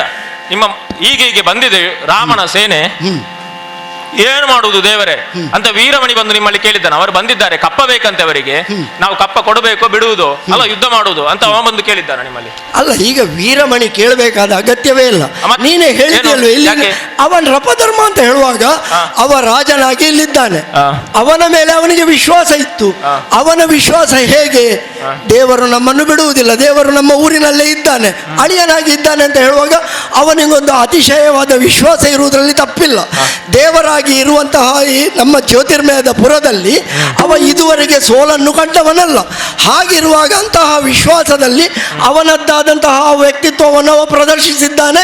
ಕುದುರೆಯನ್ನು ಕಟ್ಟಿದ್ದನ್ನು ಬಿಡುವುದಿಲ್ಲ, ರಾಮನನ್ನು ಒಪ್ಪುವುದಿಲ್ಲ, ಸರ್ವತ ಒಪ್ಪುವುದಿಲ್ಲ ಅಂತ ಹೇಳಿ ಅವ ಖಡಾಖಂಡಿತವಾದಂತಹ ಮಾತುಗಳಲ್ಲಿ ಹೇಳಿದ್ದಾನೆ. ಹಾಗಿದ್ದರೆ ಅವ ರಾಮನನ್ನು ಒಪ್ಪುವುದಿಲ್ಲ ಅಂತ ಆದಮೇಲೆ ಅವನದ್ದಾದ ನೃಪಧರ್ಮವನ್ನು ಅನುಸರಿಸಿಕೊಂಡು ಯುದ್ಧಕ್ಕೆ ನೀವು ಮುಂದುವರಿದಿದ್ದೀರಿ. ಯುದ್ಧಕ್ಕೆ ಮುಂದುವರಿದ ನಂತರ ಇಲ್ಲಿ ನಾನು ದೇವನಾಗಿಯೋ ನೀನು ಶತ್ರುಹರನಾಗಿಯೋ ಎನ್ನುವುದು ಮುಖ್ಯ ಅಲ್ಲ. ಇಲ್ಲಿ ಪಕ್ಷದೊಳಗಿನೋ ಯುದ್ಧ, ಎರಡು ತತ್ವಗಳೊಳಗಿನ ಯುದ್ಧ. ದೇವರಾಗಿ ಪಕ್ಷ ಬೇರೆ ಮಾಡಬೇಡಿ. ದೇವರಾಗಿ ಪಕ್ಷ ಬೇರೆ ಮಾಡುವುದು ಯಾಕೆ? ದೇವರಿಗೆ ಬೇರೆ ಬೇರೆ ಪಕ್ಷ ಉಂಟಾ? ನಾನು ಈಗ ವೀರಮಣಿಯ ಕಡೆಯಿಂದ ಬಂದ ಮೇಲೆ ದೇವರಾಗಿ ಪಕ್ಷ ಯಾಕೆ ಬೇರೆ ಮಾಡುವುದು? ನಾನು ವೀರಮಣಿಯ ಕಡೆಯಿಂದ ಬಂದ ಮೇಲೆ ವೀರಮಣಿಯ ಪಕ್ಷಾಂತರ ಉಂಟು ಅಂತ ಆಯ್ತು. ಯಾಕೆ ಪಕ್ಷಾಂತರ? ಈಗ ವೀರಮಣಿಯ ಮಗಳನ್ನು ನಾನು ಒಪ್ಪಿಕೊಂಡಿದ್ದೇನೆ, ಹೊರಗಿನಿಂದ ನಾನು ಹೊರಗಿನಿಂದ ಒಂದು ಮಾಡಬೇಕು ಅಂತ ಹೊರಟಿದ್ದು, ನೀವು ಒಳಗಿದ್ದು ಎರಡು ಮಾಡುವುದಕ್ಕೆ ಹೊರಟಿದ್ದೀರಿ. ಇದು ಅಪಾಯ. ನೀವು ಎರಡು ನಾವು ಪಕ್ಷದಲ್ಲಿದ್ದೇನೆ ಅಂತ ಯಾಕೆ ಮಾತಾಡುದು? ಒಪ್ಪಿಕೊಳ್ಳುದು? ನಾನು ವೀರಮಣಿಯನ್ನು ಒಪ್ಪಿಕೊಂಡ ಮೇಲೆ ಹಾ. ವೀರಮಣಿಗೆ ಆದ ಅನ್ಯಾಯವನ್ನು ನಾನು ಪ್ರತಿಭಟಿಸಲೇಬೇಕು. ಹಾ. ಆ ಪ್ರತಿಭಟನೆಗೆ ಬೇಕಾಗಿ ಇಲ್ಲಿಗೆ ನಾನು ಬಂದಿದ್ದೇನೆ. ಹಾ. ನೀನು ಬಂದದ್ದು ನಿನ್ನದಾದಂತಹ ವ್ಯಕ್ತಿತ್ವದಿಂದ, ಹಾ. ನಾನು ಬಂದದ್ದು ನನ್ನ ಪಕ್ಷದವರನ್ನು ಉಳಿಸಿಕೊಳ್ಳಿಕ್ಕೆ ಬೇಕಾಗಿ. ಹಾ. ಆ ರೀತಿಯಾಗಿ ಹಾ. ನಿನ್ನ ತಪ್ಪನ್ನು ಬಿಟ್ಟು ಹಾ. ನಮ್ಮ ತಪ್ಪನ್ನು, ನಮ್ಮ ವೀರಮಣಿಯ ತಪ್ಪನ್ನು ನೀನು ಬೆರಳೆತ್ತಿ ತೋರಿಸ್ತಾ ಇದ್ದಿ ಅಂತ ಆದ್ರೆ ಆ, ಆ ತಪ್ಪನ್ನು ನಾವು ಒಪ್ಪಿಕೊಳ್ಳುವುದಿಲ್ಲ. ಯಾಕೆ ಒಪ್ಪಿಕೊಳ್ಳುವುದಿಲ್ಲ? ಅವರದ್ದಾದಂತಹ ಕರ್ತವ್ಯವನ್ನು ಅವರು ಮಾಡಿದ್ದಾರೆ.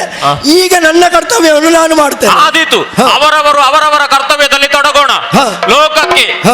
ಪ್ರಪಂಚವನ್ನೇ ಮುರಿದು ಮುಖವಲ್ಲಂತ ಮುಖಣ್ಣನಾಗಿ ನೀವು ಗೋಚರಿಸುತ್ತಿದ್ದಂತಾರೆ, ಹ. ಅಥವಾ ಸಾಮಾನ್ಯವಾದಂತಹ ಮನೆಯಾಳಿಯನಾಗಿ ನನ್ನ ಮುಂದೆ ಬಂದು ನಿಂತಿದ್ದೀರಿ ಅಂತ ಆದ್ರೆ ನಾನು ಹೆಚ್ಚು ನೀವು ಹೆಚ್ಚು, ಹ.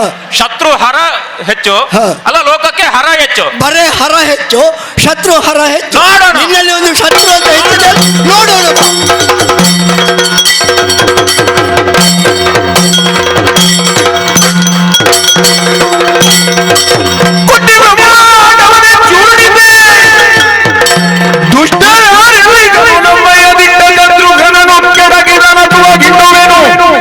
ದೃಷ್ಟಿಗೋಚರವಾಗಿ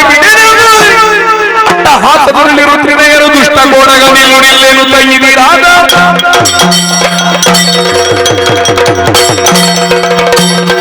ಏನೋ ಆಶ್ಚರ್ಯವಿದು.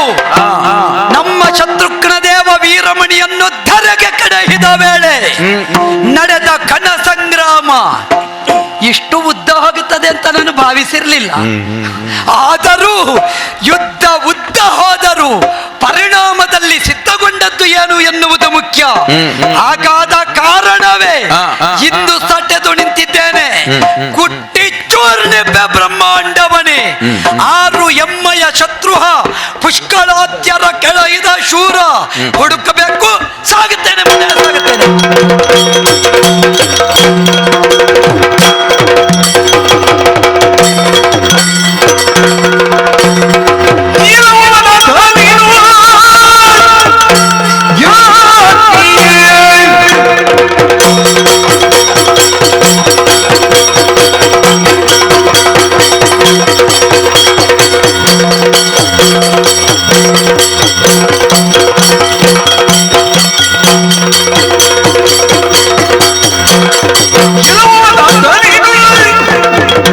ನಿಷ್ಕಾರಣದೊಳಗೆ ದ್ವೇಷವನ್ನು ಗಳಿಸಿಕೊಳ್ಳುವುದಕ್ಕೆ ಬೇಳು ಬೇಡಿರುವ ಬೇಗ ಭವನವು ಭವಿಸುವೆಯ ಎಲ್ಲವ ಮದಾಂಧ ತಡೆ ತಡೆ. ಮಹಾದೇವ, ಹ ನೀನು ಒಲಿದು ಬರುತ್ತಾ ಇದ್ರೆ ನಿನಗೆ ರುದ್ರಾಭಿಷೇಕ. ಹ ಹ. ಈಗ ನೀನು ಮಲೆತು ಬಂದುದರಿಂದಲೇ ಯಾವ ಅಭಿಷೇಕ? ನನ್ನ ಕರದ ಗದಾಭಿಷೇಕ. ಹ ಈ ವೇಳೆಯಲ್ಲಿ ನೀನು ಕೈದಿರುವ ಕೃತ್ಯ ಹ. ಎಷ್ಟು ಸಮಂಜಸ ಎನ್ನುವುದನ್ನು ನೀನು ಯೋಚಿಸಬೇಕು. ಹೇಗೆ? ನೀನು ದೇವನಾಗಿ ಬಂದೆಯೋ ಹ. ಅಲ್ಲ ಹೆಂಡತಿಗೆ ಗಂಡನಾಗಿ ಬಂದೆಯೋ ಎನ್ನುವುದೇ ನಮಗೆ ಸಂಶಯ. ಹ, ಹ. ಯಾಕೆ? ಹ. ನಿನ್ನ ಹೆಂಡತಿಯ ಗಂಡ ವೀರಮಣಿ ಹ. ಯಕ್ಷುಮತಿಯ ಅಪ್ಪ ಇಲ್ಲಿ ದರೆಗೊರಗಿದ್ದಾನೆ. ಸರಿ. ನಾವು ಬಂದು ಇಷ್ಟು ಸಂಧಾನ ಮಾಡಿ ಅವನ ಒಂದು ತಲೆ ತಿರುಗಿಸುವುದಕ್ಕೆ ಎಷ್ಟು ಪ್ರಯತ್ನ ಪಟ್ಟಿದ್ದೇವೆ. ಹ. ಆದ್ರೂ ನೀವು ಕೋಣೆಯಿಂದ ಹೊರಗೆ ಬರಲಿಲ್ಲ. ಹ. ಈಗ ಗೊತ್ತಾಯ್ತು ಹೆಂಡತಿ ಗಾಳಿ ಹಾಕಿದ್ರೆ ಗಂಡ ಹೇಳ್ತಾನೆ ಅಂತ. ಹ. ಬಹುಶಃ ಇನ್ನೂ ಏನು ಕೂತದ್ದು, ಹ. ನಿಮ್ಮ ಮಾವ ಬಿದ್ದಿದ್ದಾರೆ ಅಂತ ಎಚ್ಚರಿಸಿದ್ದಿರಬೇಕು. ಹ. ನೀವು ಬಂದದ್ದು ಹೇಗೆ? ಹ. ವೃಷಭ ವಾಹನನಾಗಿ. ಹ. ವೃಷಭ ಅಂದ್ರೆ ಧರ್ಮದ ಸಂಕೇತ. ಹ. ಯಾವಾತನು ಧಾತ್ರಿಯಲ್ಲಿ ಧರ್ಮ ಸ್ಥಾಪನೆ ಮಾಡುವುದಕ್ಕೆ ದರಾಣಿಪನ ಸೂಣವಾಗಿ ಬಂದನು. ಹ. ಅಂತಹ ದಾಶರಥಿ ಶ್ರೀರಾಮ ಹ. ಅವ ಕೈಕೊಂಡ ಅಶ್ವಮೇಧ ಯಜ್ಞ ಇದು. ಹ. ಇದರ ಪೂರ್ಣತೆಗಾಗಿ ಬಿಟ್ಟ ಅಶ್ವ ಹ. ಕಟ್ಟಿದವ ನಿಮ್ಮ ಪರಮ ಭಕ್ತನಾದ ವೀರಮಣಿ. ಹ. ಮಾಡಿದ್ದು ತಪ್ಪು ಅಂತ ಎಚ್ಚರಿಸಿದೆವು. ಹ. ನಿಮಗೂ ಗೌರವ ಸೂಚಕವಾಗಿ ಸಂಧಾನ ವಿರಚಿಸಿದೆವು. ಹ.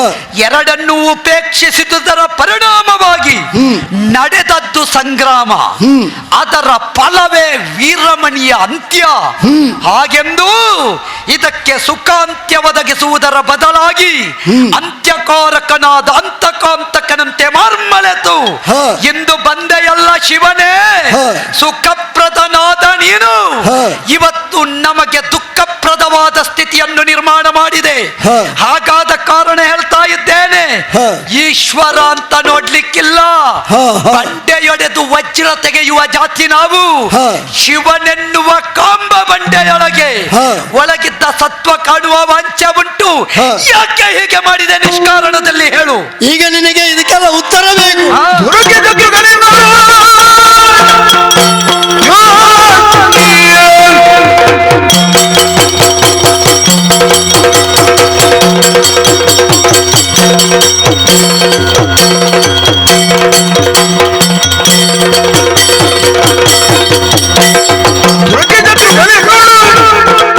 ಮಾರ್ಮಲದಿಗ ಬರಿಗಾಗಿ ವೇಗದುಳು ಹರಿಯೊಳು ಕೆಳಗಿದ ಶೂರನಾಗಿ ನಾನು ಹರಿಕೆ ಸೆಲವು ದೂರ್ತನೆ.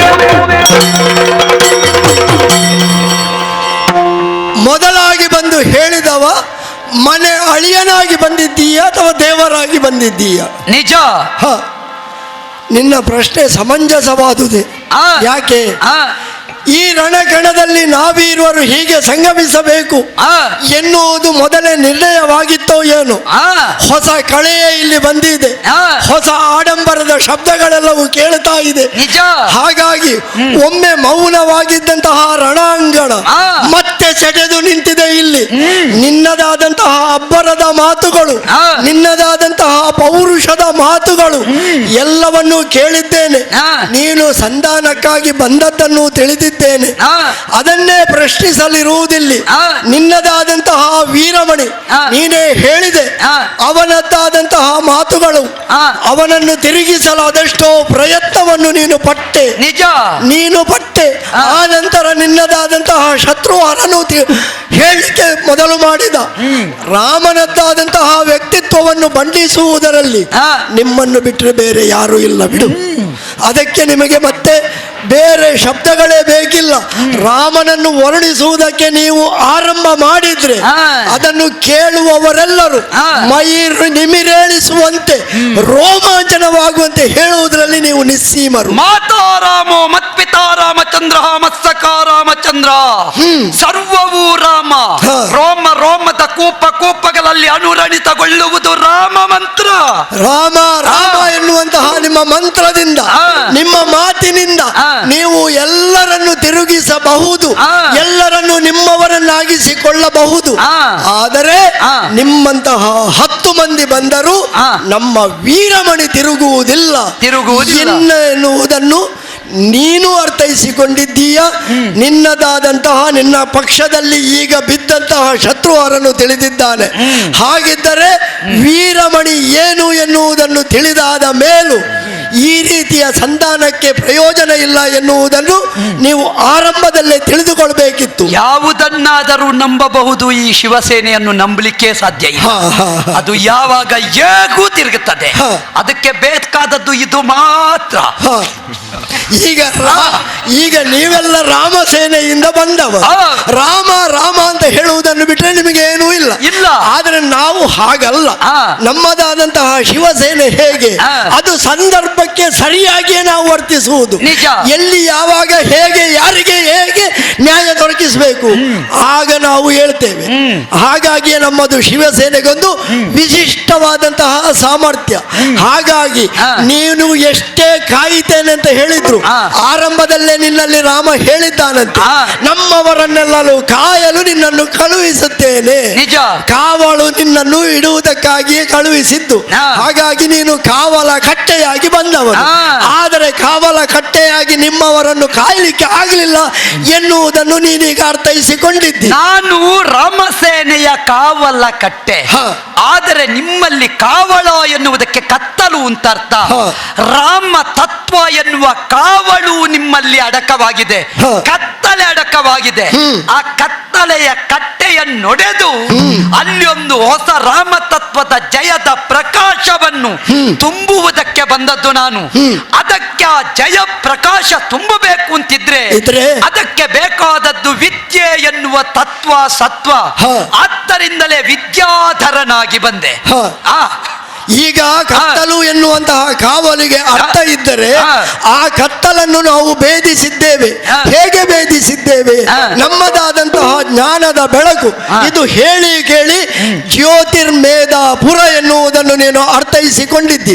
ಹಾಗಿದ್ದರೆ ಜ್ಯೋತಿಯೇ ಇಲ್ಲಿ ಮೇಧವಾಗಿ ಅರಳುತ್ತದೆ ಎಂದ ಮೇಲೆ ಇಲ್ಲಿ ಕತ್ತಲು ಎನ್ನುವುದಿಲ್ಲ, ಇಲ್ಲಿ ಯಾರ ಕಾವಲು ಕಟ್ಟೆಯೂ ನಡೆಯುವುದಿಲ್ಲ ಎನ್ನುವುದನ್ನು ನಾನು ಇಲ್ಲಿ ಮನೆ ಅಳಿಯನಾಗಿದ್ದೇ ತೋರಿಸಿಕೊಟ್ಟಿದ್ದೇನೆ. ತಾಮಸ ಅಂದ್ರೆ ಕತ್ತಲು ಅಂತಲೇ ಅರ್ಥ.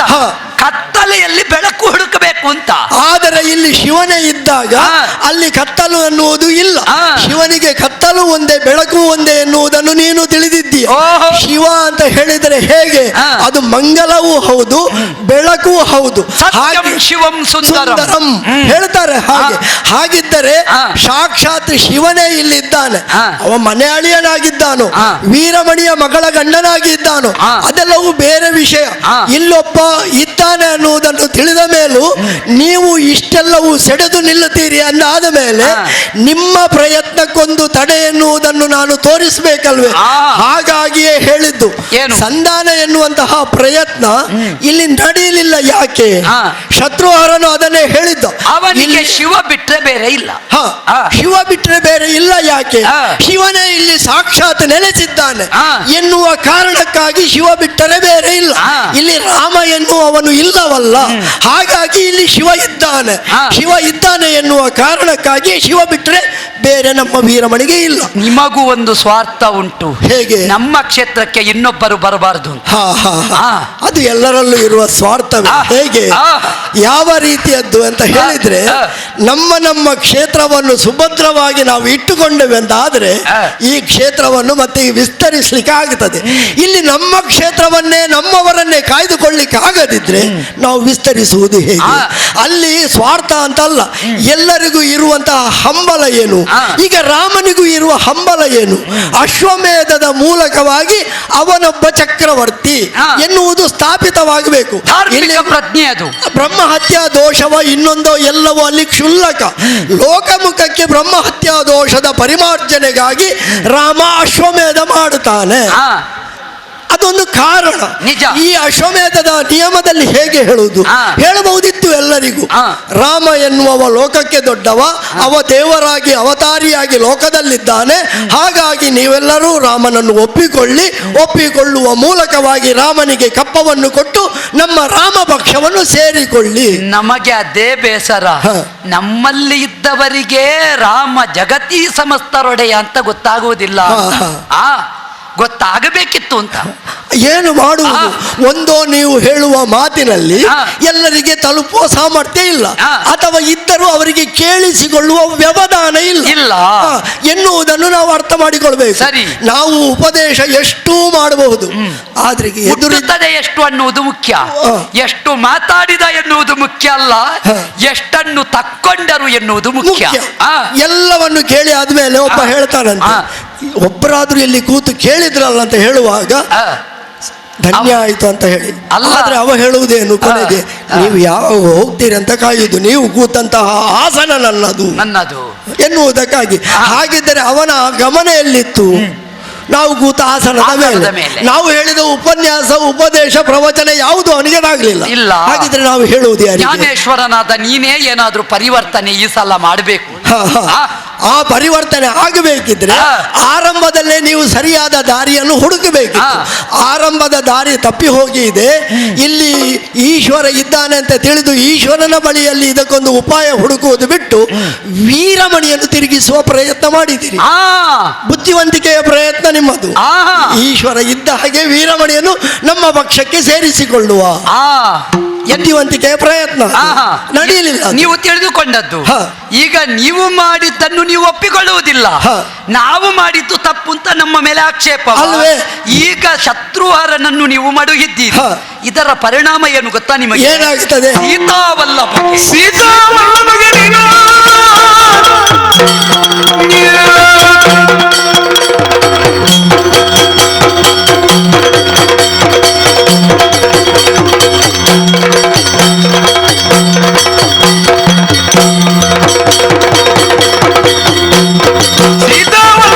ನೀನು ದುಃಖವನಿತ್ತು ಆತನೊಂದವನು ಖ್ಯಾತವಾಗಿ ಮುಡಿಯೊಳಿ ಹಿಡಿದು ಈ ಕರಗೈದಿದೆಯ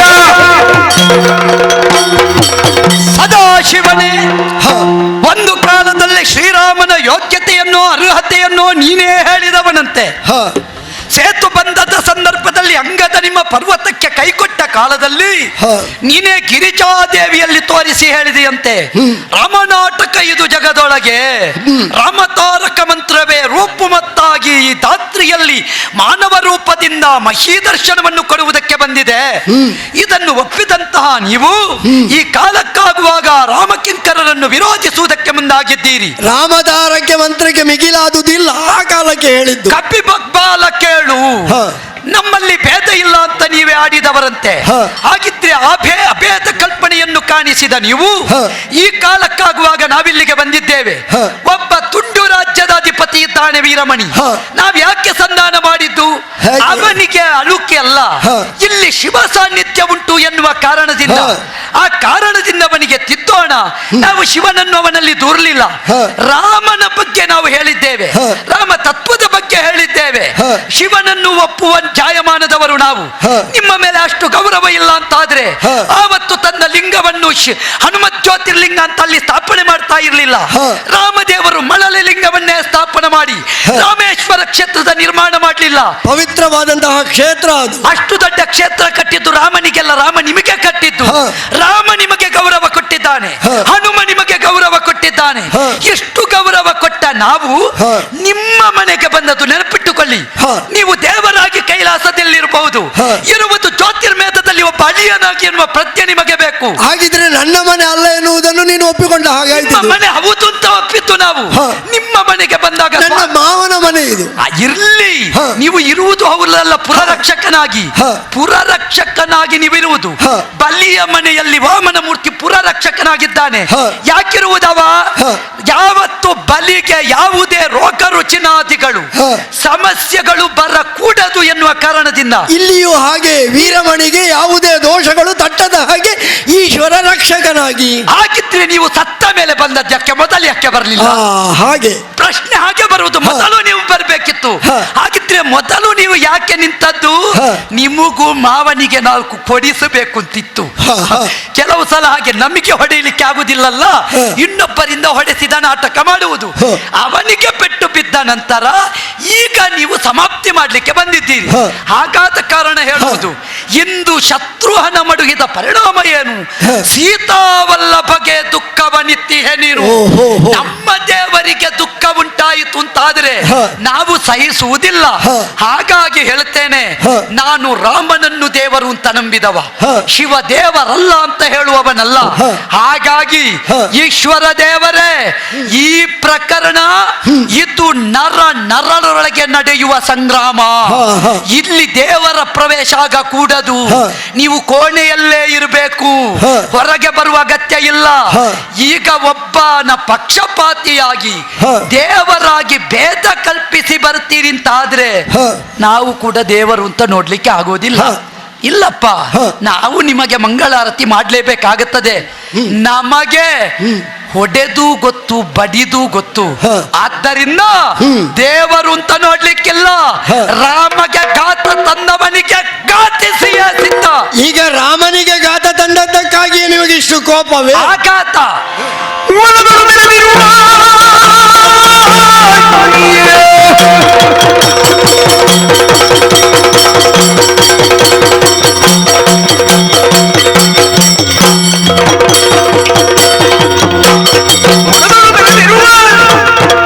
ಕೊಡಗನಿಗೆ ಮನುಜರು ಸುಗ್ರೀಗವ ಬಿಡಿಸಲಾಗಿದೆಯೋ ರಾಮನು ನಿನಗಿಂತ ಕಣಿತರ ವ್ಯಾತಕಿ. ನಿನ್ನ ಮಾತುಗಳೆಲ್ಲವನ್ನು ಕೇಳುವಾಗ ಆ. ಒಪ್ಪಬೇಕೋ ಬಿಡಬೇಕೋ ಅರ್ಥ ಆಗುವುದಿಲ್ಲ. ಯಾಕೆ? ಆ. ಮನುಷ್ಯನ ಹಾಗೆ ಸುಸಂಸ್ಕೃತ ರೀತಿಯಲ್ಲಿ ಮಾತನಾಡುತ್ತಿ, ಆ. ಆದರೆ ಒಪ್ಪುವ ರೀತಿಯಲ್ಲಿದೆ. ಆ. ವೀರಮಣಿ ಸತ್ತ ಮೇಲೆ ಯಾಕೆ ಬಂದೆ? ನಿಜ. ಪುರದ ರಕ್ಷಕನಾಗಿದ್ದವನಿಗೆ ವೀರಮಣಿಯನ್ನು ರಕ್ಷಿಸಿಕೊಳ್ಳಿಕ್ಕೆ ಆಗಲಿಲ್ಲ. ಇಲ್ವೇ? ಇಲ್ಲಿ ಒಂದು ನಂಬಿಕೆ ಇದೆ. ಆ. ಸಾಕ್ಷಾತ್ ದೇವರಾಗಿ ನಾನಿದ್ದೇನೆ ಅನ್ನೋ ಹೇಳುವಾಗ ಆ. ವೀರಮಣಿಗೆ ಒಂದು ಧೈರ್ಯ ಇರ್ತದೆ. ಆ. ನನ್ನನ್ನು ಕಾಯಲಿಕ್ಕೆ ದೇವರಿದ್ದಾನೆ, ಆ. ಏನು ಆಗ್ಲಿಕ್ಕಿಲ್ಲ ಅಂತ ಹೇಳಿ ಅತೀವ ವಿಶ್ವಾಸದಿಂದ ಹೊರಟಾಗ ಆ. ಒಮ್ಮೆ ಫಲ ಇಲ್ಲದವನಿಗೂ ಇಮ್ಮಡಿ ಫಲ ಬರ್ತದಂತೆ. ಹಾಗೆ ವೀರಮಣಿ ಕಾದಿಯಾನು ಅಂತ ನಾನು ಭಾವಿಸಿದ್ದೆ. ವಿಶ್ವಾಸ ಇತ್ತು. ಆ ವಿಶ್ವಾಸ ಇಲ್ಲಿ ಮುರಿದು ಬಿತ್ತು. ನಿನಗೂ ಒಂದು ವಿಶ್ವಾಸ ಇಲ್ಲಿತ್ತು. ನೀನು ಹೇಗೆ ರಾಮನ ಆಜ್ಞೆ ಹೇಗೆ ನಿನಗೆ ನಮ್ಮವರನ್ನೆಲ್ಲ ಕಾಯಬೇಕು. ನೀನು ಈಗ ಶತ್ರುಹಾರ ಸತ್ತು ಬಿದ್ದ ಮೇಲೆ ಬಂದಿದ್ದೀಯ. ಹಾಗಿದ್ರೆ ನಿನ್ನವರನ್ನು ಕಾಯಲಿಕ್ಕೆ ನಿನಗೂ ಆಗ್ಲಿಲ್ಲ. ನಾನು ನಿನ್ನ ಶಿವಸೇನೆಗೆ ಉತ್ತರ ಕೊಡ್ತಾ ಇದ್ದೆ. ನಾನೊಂದು ಬದಿಯಲ್ಲಿ ಯುದ್ಧ ಮಾಡ್ತಾಳೆ ಇದ್ದೆ. ಇಲ್ಲಿಯೂ ಹಾಗೆ ಆಯಿತು. ನಮ್ಮವರೆಲ್ಲರೂ ಕಾದು ಗೆಲ್ಲಿಯಾರು. ಗೆಲುವು ನಿನ್ನೆವರೆಗೆ ಇತ್ತು, ಇವತ್ತು ಸೋಲಾಯಿತು ಅಂತ ಹೇಳುವಾಗ ನಾನೇ ಎದ್ದು ಬರಬೇಕಾಯ್ತು. ಯಾಕೆ? ಪ್ರಕರಣ ಒಂದು ಇತ್ಯರ್ಥ ಆಗಬೇಕಾಗಿದೆ. ನೀನು ಹೇಳುವ ಹಾಗೆ ರಾಮನಿಗೆ ಘಾತಕ ತರಲಿಕ್ಕೆ ಅದು ನಮಗೂ ಒಪ್ಪಿಗೆ ಇಲ್ಲ. ಯಾಕೆ? ರಾಮನನ್ನು ನಾನು ಒಪ್ಪಿಕೊಂಡವ, ಆದರೆ ನಾನು ರಾಮನನ್ನು ಒಪ್ಪಿಕೊಂಡಿದ್ದೇನೆ ಎನ್ನುವ ಮಾತ್ರಕ್ಕೆ ನನ್ನ ವೀರಮಣಿ ಒಪ್ಪಿಕೊಳ್ಬೇಕಾಗಿಲ್ಲ. ಅವನದ್ದಾದಂತಹ ಸ್ವಂತ ವ್ಯಕ್ತಿತ್ವ ಅವನಿಗೆ ಇದೆ. ಈಗ ನೀನು ನಿಲ್ಲಿಸಬಹುದಿತ್ತಲ್ಲ ಯುದ್ಧವನ್ನು. ಯಾಕೆ ನಿಲ್ಲಿಸಬೇಕು? ಅವನದ್ದಾದಂತಹ ವ್ಯಕ್ತಿತ್ವದಲ್ಲಿ, ಅವನ ವಿಶ್ವಾಸದಲ್ಲಿ, ಸಾಮರ್ಥ್ಯದಲ್ಲಿ ಅವ ಮುಂದುವರೆದಿದ್ದಾನೆ. ಮುಂದುವರಿದವರೆಗೆ ನೀವು ಸಂಧಾನವನ್ನು ಮಾಡುವಾಗಲೂ ಈಶ್ವರ ದೇವರ ಬಳಿಯಲ್ಲಿ ಯಾರೂ ಕೇಳಲಿಲ್ಲ, ಅವನು ಕೇಳಲಿಲ್ಲ, ನೀವು ಕೇಳಲಿಲ್ಲ. ನನ್ನ ಪ್ರಮೇಯ ಇಲ್ಲಿವರೆಗೆ ಯಾರಿಗೂ ಬೇಕಾಗಿರ್ಲಿಲ್ಲ. ಹಾಗಿದ್ದರೆ ಬೇಡದವ ನಾನು ದೂರ ಇದ್ದೆ. ದೂರ ಇದ್ದು ಈಗ ಯಾಕೆ ಬಂದೆ? ಇಲ್ಲಿ ಈ ರೀತಿಯಾಗಿ ಸೋಲಾಗಿ ನಿಮಗೂ ಒಂದು ಪ್ರಚಾರಕ್ಕೆ ಬರಬೇಕು ಅಂತ ಅನ್ನಿಸಿತಲ್ಲ. ಒಮ್ಮೊಮ್ಮೆ ಹಾಗೆ ಅನ್ನಿಸುವುದು ಹೌದು. ಯಾಕೆ? ನಮ್ಮವರೆಲ್ಲರಿಗೂ ಸೋಲಾದ ಮೇಲೆ ಶಿವನಿದ್ದ ಊರಿನಲ್ಲೂ ಶಿವಭಕ್ತನಾದಂತಹ ವೀರಮಣಿಗೆ ಸೋಲಾದುದನ್ನು ಸೈರಿಸಿಕೊಂಡು ಶಿವ ಹಾಗೆ ತಿರುಗಿ ಹೋದ. ನಾಳೆ ಲೋಕದವರು ಹೇಳಬಾರ್ದು, ಕೂಡದು ಎನ್ನುವ ಕಾರಣಕ್ಕಾಗಿ ಶಿವನಾಗಿ ನಾನು ಏನು ಎನ್ನುವುದನ್ನು ತೋರಿಸಲು ಸುಗ. ಇದಕ್ಕೊಂದು ಪರಿಮಾರ್ಜನೆ ಆಗಬೇಕಲ್ವೇ? ಈಗ ನೀನು ನಾನು ಇರುವುದು ಇನ್ನು ಈ ರೀತಿಯ ಮಾತಿನಿಂದ ಪ್ರಯೋಜನ ಇಲ್ಲ. ನೋಡುವ ಅಲ್ವೇ? ನೋಡೋಣ.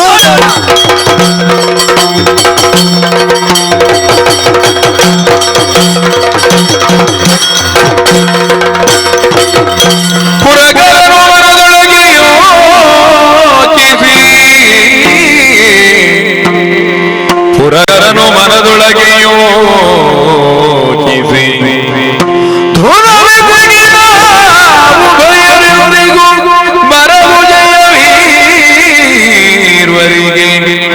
ಸಾಸಿರ ವರುಷ ಹೆಣಗಿದರೆ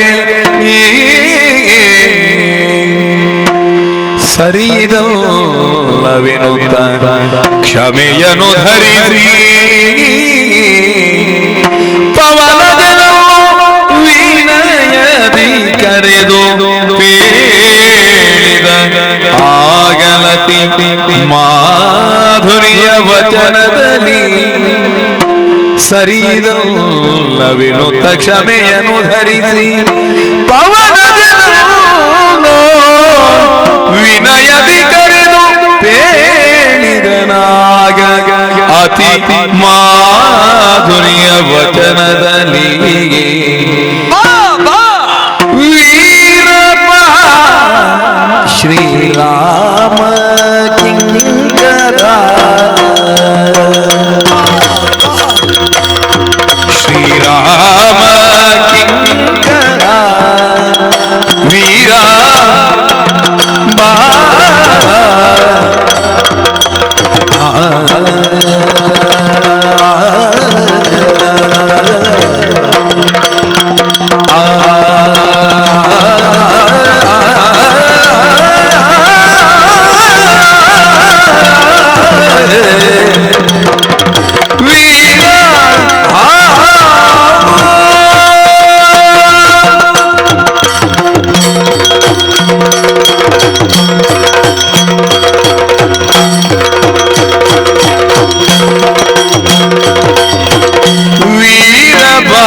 ಶ್ರೀರಾಮ ಕಿಂಕರ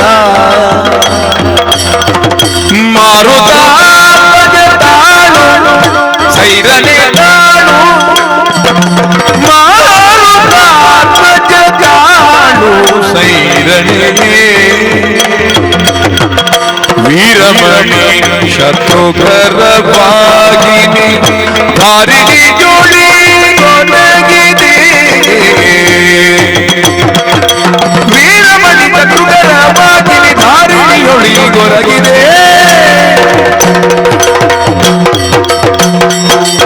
ವೀರಮ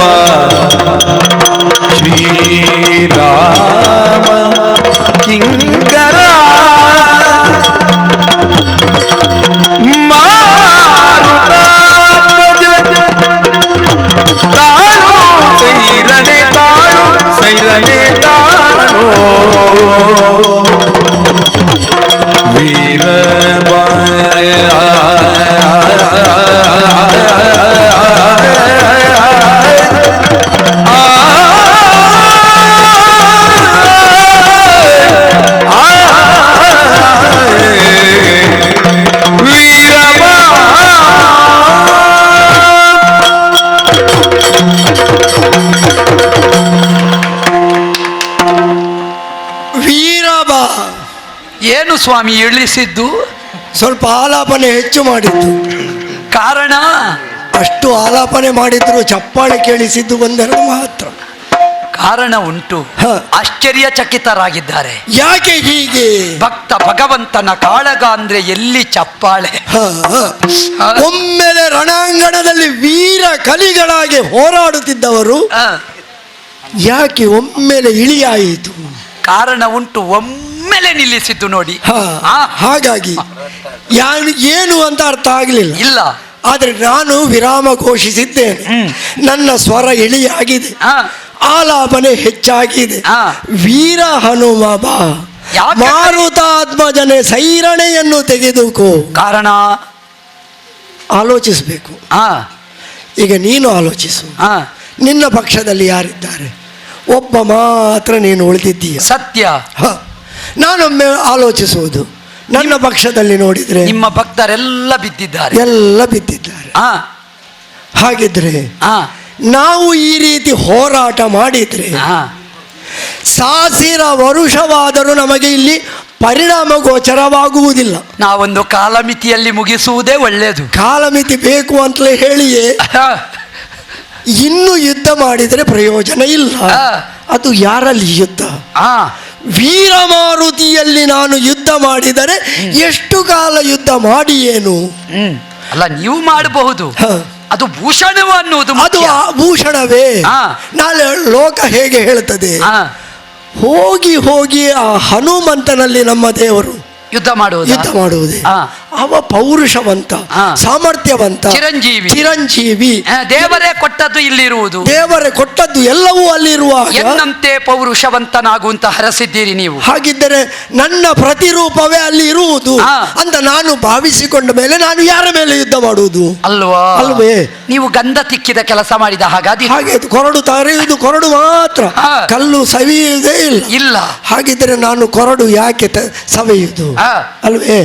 ಹಾಗಾಗಿ ನಾನು ಆಲೋಚನೆ ಮಾಡಿದ್ದು. ಇಷ್ಟು ಹೊತ್ತು ನಿಲ್ಲಿಸಿ ಕೈ ಹೀಗೆ ಮಾಡಿದ್ದೀರಿ ಅಂತ. ಹೌದು, ಅದನ್ನೇ ಹೇಳಿದ್ದು.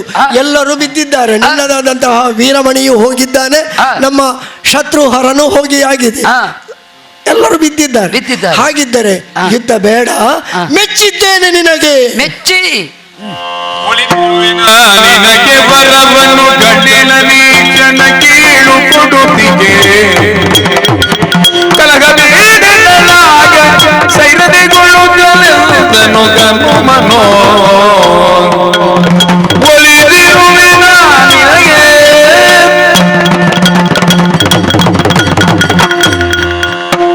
ಏನು ಸ್ವಾಮಿ ಮೆಚ್ಚಿದ್ದೇನೆ ಅಂತ ಹೇಳಿದ್ದೆ ಅಂತ ಮುಂದುವರಿಸ್ಬೇಕಲ್ವಾ?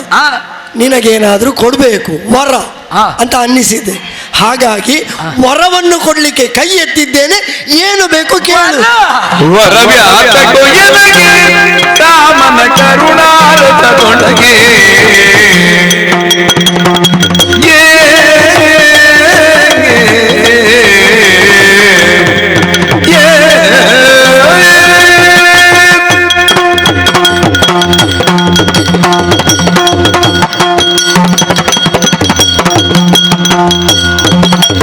ವರವ್ಯಾತ ಕೊಯ್ಯನಗೆ ರಾಮನ ಕರುಣಾರತದೊಳಗೆ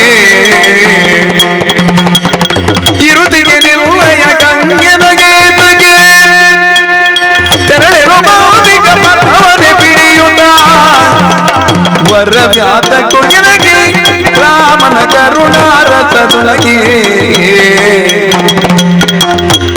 ವರವ್ಯಾತ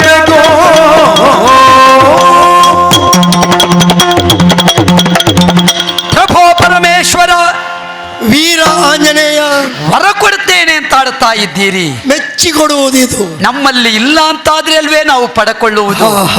ಇನ್ನೊಬ್ಬನಿಂದ ಪಡ್ಕೊಳ್ಬೇಕು ಅಂತಿದ್ರೆ ರಾಮದಾಸನಾಗಿರುವ ನಾನು ನಮ್ಮ ದೇವರು ನಮಗೆ ಕೊಟ್ಟದ್ದು ಕಡಿಮೆ ಅಂತ ಕಾಣಿಸಿದ ಹಾಗಾಗುವುದಿಲ್ವೇ? ನಿಮ್ಮ ದೇವರು ಕೊಟ್ಟದ್ದು ಕಡಿಮೆ ಅಂತಲ್ಲ, ಇಲ್ಲಿ ನಾನು ಮೆಚ್ಚಿಕೊಡುವುದು ಸ್ವಲ್ಪ ಹೆಚ್ಚು ಇರಲಿ ಅಂತ ಹೇಳಿ ಆಗುವುದಿಲ್ಲ. ವರವ್ಯಾತಕೋ ಎನಗೆ ಶ್ರೀರಾಮನ ಕರುಣಾರಸದೊಳಗೆ ಎಲ್ಲಿವರೆಗೆ ನನ್ನ ರಸನೆಯಲ್ಲಿ ರಾಮಧ್ಯಾನ ಉಂಟು ಅಲ್ಲಿವರೆಗೆ ಈ ರಸೆಯಲ್ಲಿ ಇನ್ನೊಬ್ಬನಿಂದ ಪಡೆಯುವಂತಹ ಸ್ಥಿತಿ ಹನುಮಂತನಿಗೆ ಬರುವುದಕ್ಕೆ ಕೊಡುವುದಕ್ಕಿಲ್ಲ.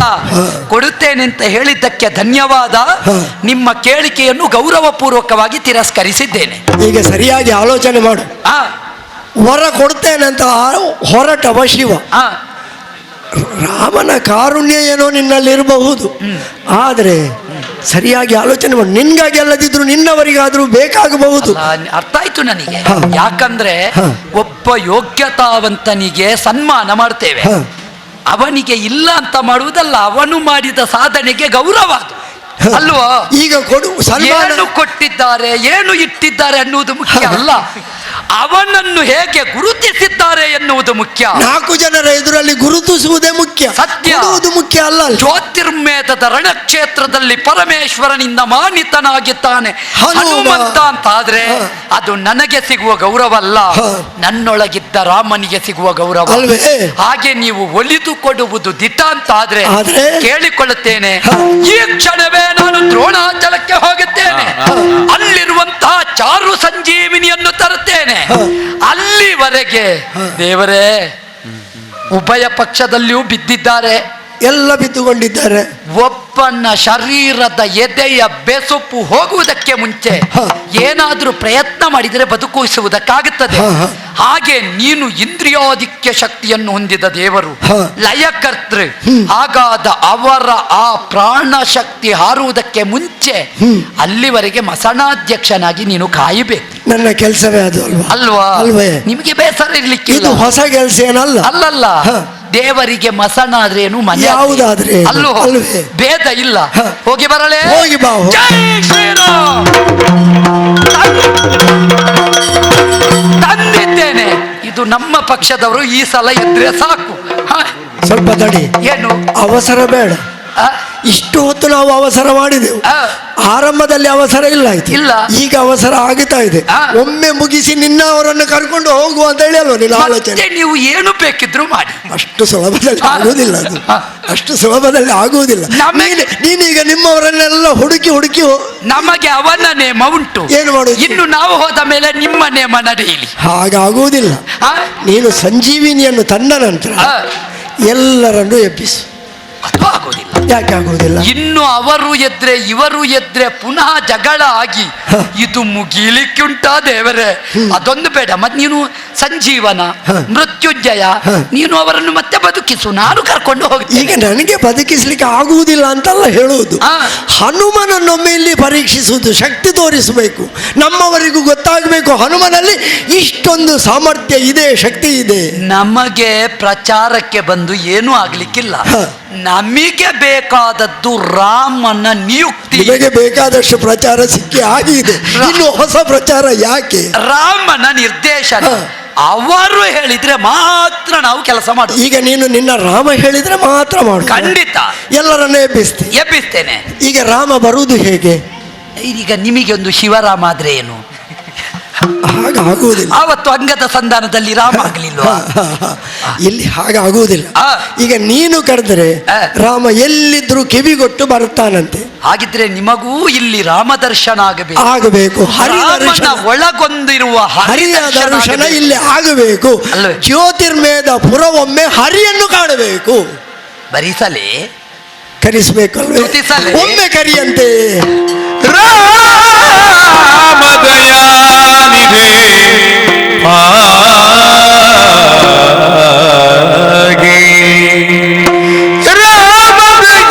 ರಾಮದಯಾನಿಧಿ ಪಾಗಿ,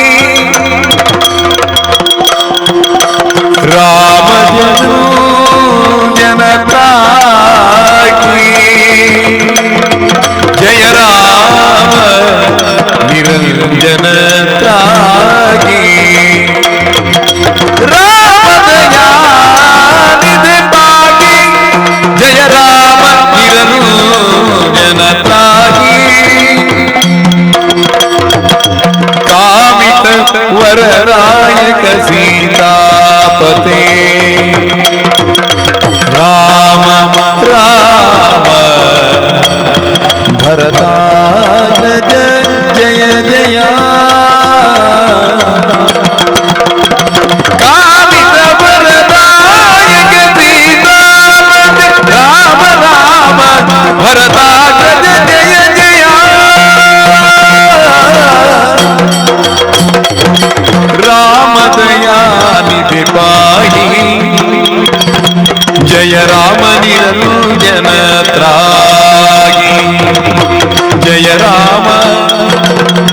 ರಘುರಾಮ ಶ್ರೀರಾಮ ರಾಮ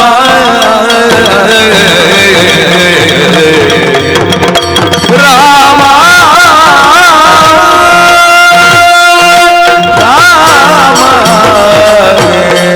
ಲೋಕಾಭಿರಾಮಂ ರಣರಂಗಧೀರಂ ರಾಜೀವನೇತ್ರಂ ರಘುವಂಶನಾಥಂ ಕಾರುಣ್ಯರೂಪಂ ಕರುಣಾಕರಂ ತ್ವಂ ಶ್ರೀರಾಮಚಂದ್ರಂ ಶರಣಮಹಂ ಪ್ರಪದ್ಯೆ.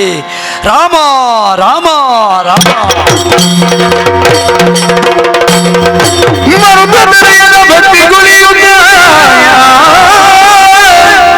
ಭರದೊಳಗೆ ಶ್ರೀರಾಮನೀತರೆ ಎರಗಿದನು ಜಯ ರಾಮ ಜಯ ತಿಂದಿನುತ ಚರಣದಲ್ಲಿ ಜಯ ಜಯ ಹನುಮಂತ ಸ್ವಾಮಿ. ಅಶ್ವಮೇಧದ ಯಾಗದ ದೀಕ್ಷೆಯಲ್ಲಿ ಕುಳಿತಿರುವಂತಹ ವೇಳೆಯಲ್ಲಿ ನನ್ನನ್ನೇ ಅತ್ಯಂತ ವಿನೀತ ಭಕ್ತಿಯಿಂದ ಪ್ರಾರ್ಥಿಸಿಕೊಂಡಿದ್ದೀಯಲ್ಲ. ನಿಜ. ನಿನ್ನ ಭಕ್ತಿಗೊಲಿದು ನಿನ್ನ ಅಂತರಂಗದ ಧ್ವನಿಯಾಗಿ ನಿನ್ನೊಳಗಿದ್ದಂತಹ ರಾಮ ಹೊರಗೆ ಬಂದಿದ್ದೇನೆ. ಧನ್ಯನಾದೆ. ಇದೋ ನಿನ್ನರೆಗೆ ಬಂದು ನಿಂತಿದ್ದೇನೆ. ಪರಿಕಿಸಿ ನೋಡಿದ್ರೆ ಒಂದು ಕಡೆಯಲ್ಲಿ ದೇವನೂ ಇದ್ದಾನೆ, ಸತ್ಯ. ನನ್ನ ಭಾವನೂ ಇದ್ದಾನೆ. ಭಕ್ತಾಗ್ರೇಸರಾದಂತಹ ಹನುಮಂತ ಹಾಗೂ ದೇವರ ನಡುವೆ ಯುದ್ಧವೂ ಏರ್ಪಟ್ಟಿದೆಯಲ್ಲ. ನಿಜ. ಉಭಯ ತಂಡಗಳು ದರಾಶಾಯಿಯಾಗಿವೆ. ಯಾಕೆ ಈಗ ನನ್ನನ್ನು ಪ್ರತ್ಯಕ್ಷೀಕರಿಸಿದಂತಹ ಕಾರಣವೇನು? ದೇವರೇ, ನಮ್ಮಲ್ಲಿ ಕೇಳುವುದಕ್ಕಿಂತ ಅವರಲ್ಲಿ ಕೇಳುವುದೇ ಒಳ್ಳೆಯದು. ಅವರ ಕ್ಷೇತ್ರದಲ್ಲಿ ಆದದ್ದಿದು. ದೇವಾ, ಪರಮೇಶ್ವರ, ರಾಮನ ಭಕ್ತಿಗೊಲಿದು ಬರುವ ರಾಮನನ್ನು ನಾವು ಕಂಡೆವು. ಹನುಮನೊಳಗಿಂದ ಹರಿಯಾಗಿ ರಾಮನಾಗಿ ಬರುವ ನಿನ್ನನ್ನು ನಾವು ಇಲ್ಲಿ ಕಂಡೆವು. ಅಲ್ಲಿಗೆ ಧನ್ಯರಾದೆವು. ಉತ್ತರದ ಎತ್ತರದಿಂದ ಬಿಟ್ಟಿರುವ ಅಶ್ವಮೇಧ ಅಶ್ವ ಈ ಪುರವನ್ನು ಸೇರಿದ ಕಾಲದಲ್ಲಿ ವೀರಮಣಿಯ ಮಕ್ಕಳದನ್ನು ಕಟ್ಟಿದರು.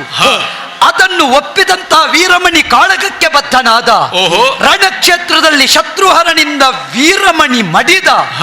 ಇದನ್ನು ಕೇಳಿದ ದೇವರು ಅಲ್ಲಿಂದಲೇ ಇಳಿದ್ರು.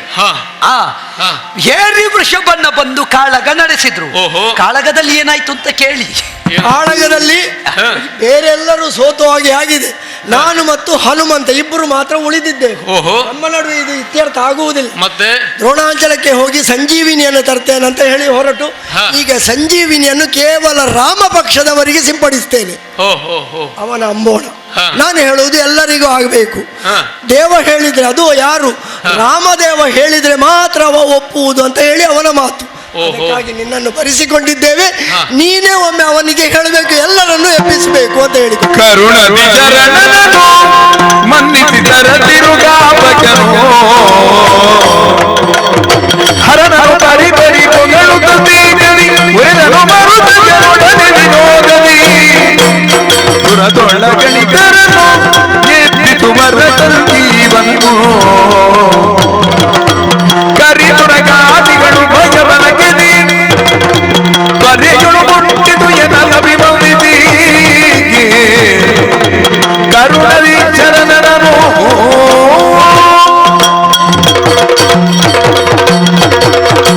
ಹನುಮಂತ, ಶ್ರೀರಾಮ, ಯುದ್ಧ ಅನಿವಾರ್ಯವೋ ಅಥವಾ ಅಲ್ಲವೋ?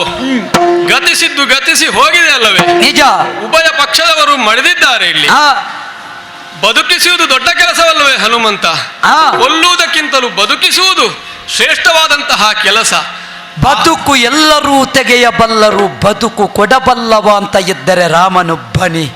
ವಾಲಿಯ ಅಂತಿಮ ಕಾಲದಲ್ಲಿ ನೀನಾಡಿದೆಯಂತೆ, ಮುಂದಿನ್ನೂ ಬದುಕು ಬೇಕೆಂಬ ಆಶೆ ಉಂಟೆ, ಹಿಂದೆ ತೆಗೆವೆನು ಬಾಣವನು ನೋಯದಂತೆ. ನರನಲ್ಲಿ ಕಂಡ ನರೋತ್ತಮತ್ವ ಅದು ಸ್ವಾಮಿ. ವಾಲಿಯಂತಹವರಿಗೆ ಎಂತೆಂತಹವರ ಬದುಕು ತೆಗೆಯಲಿಕ್ಕೆ ಆಗಿದೆ.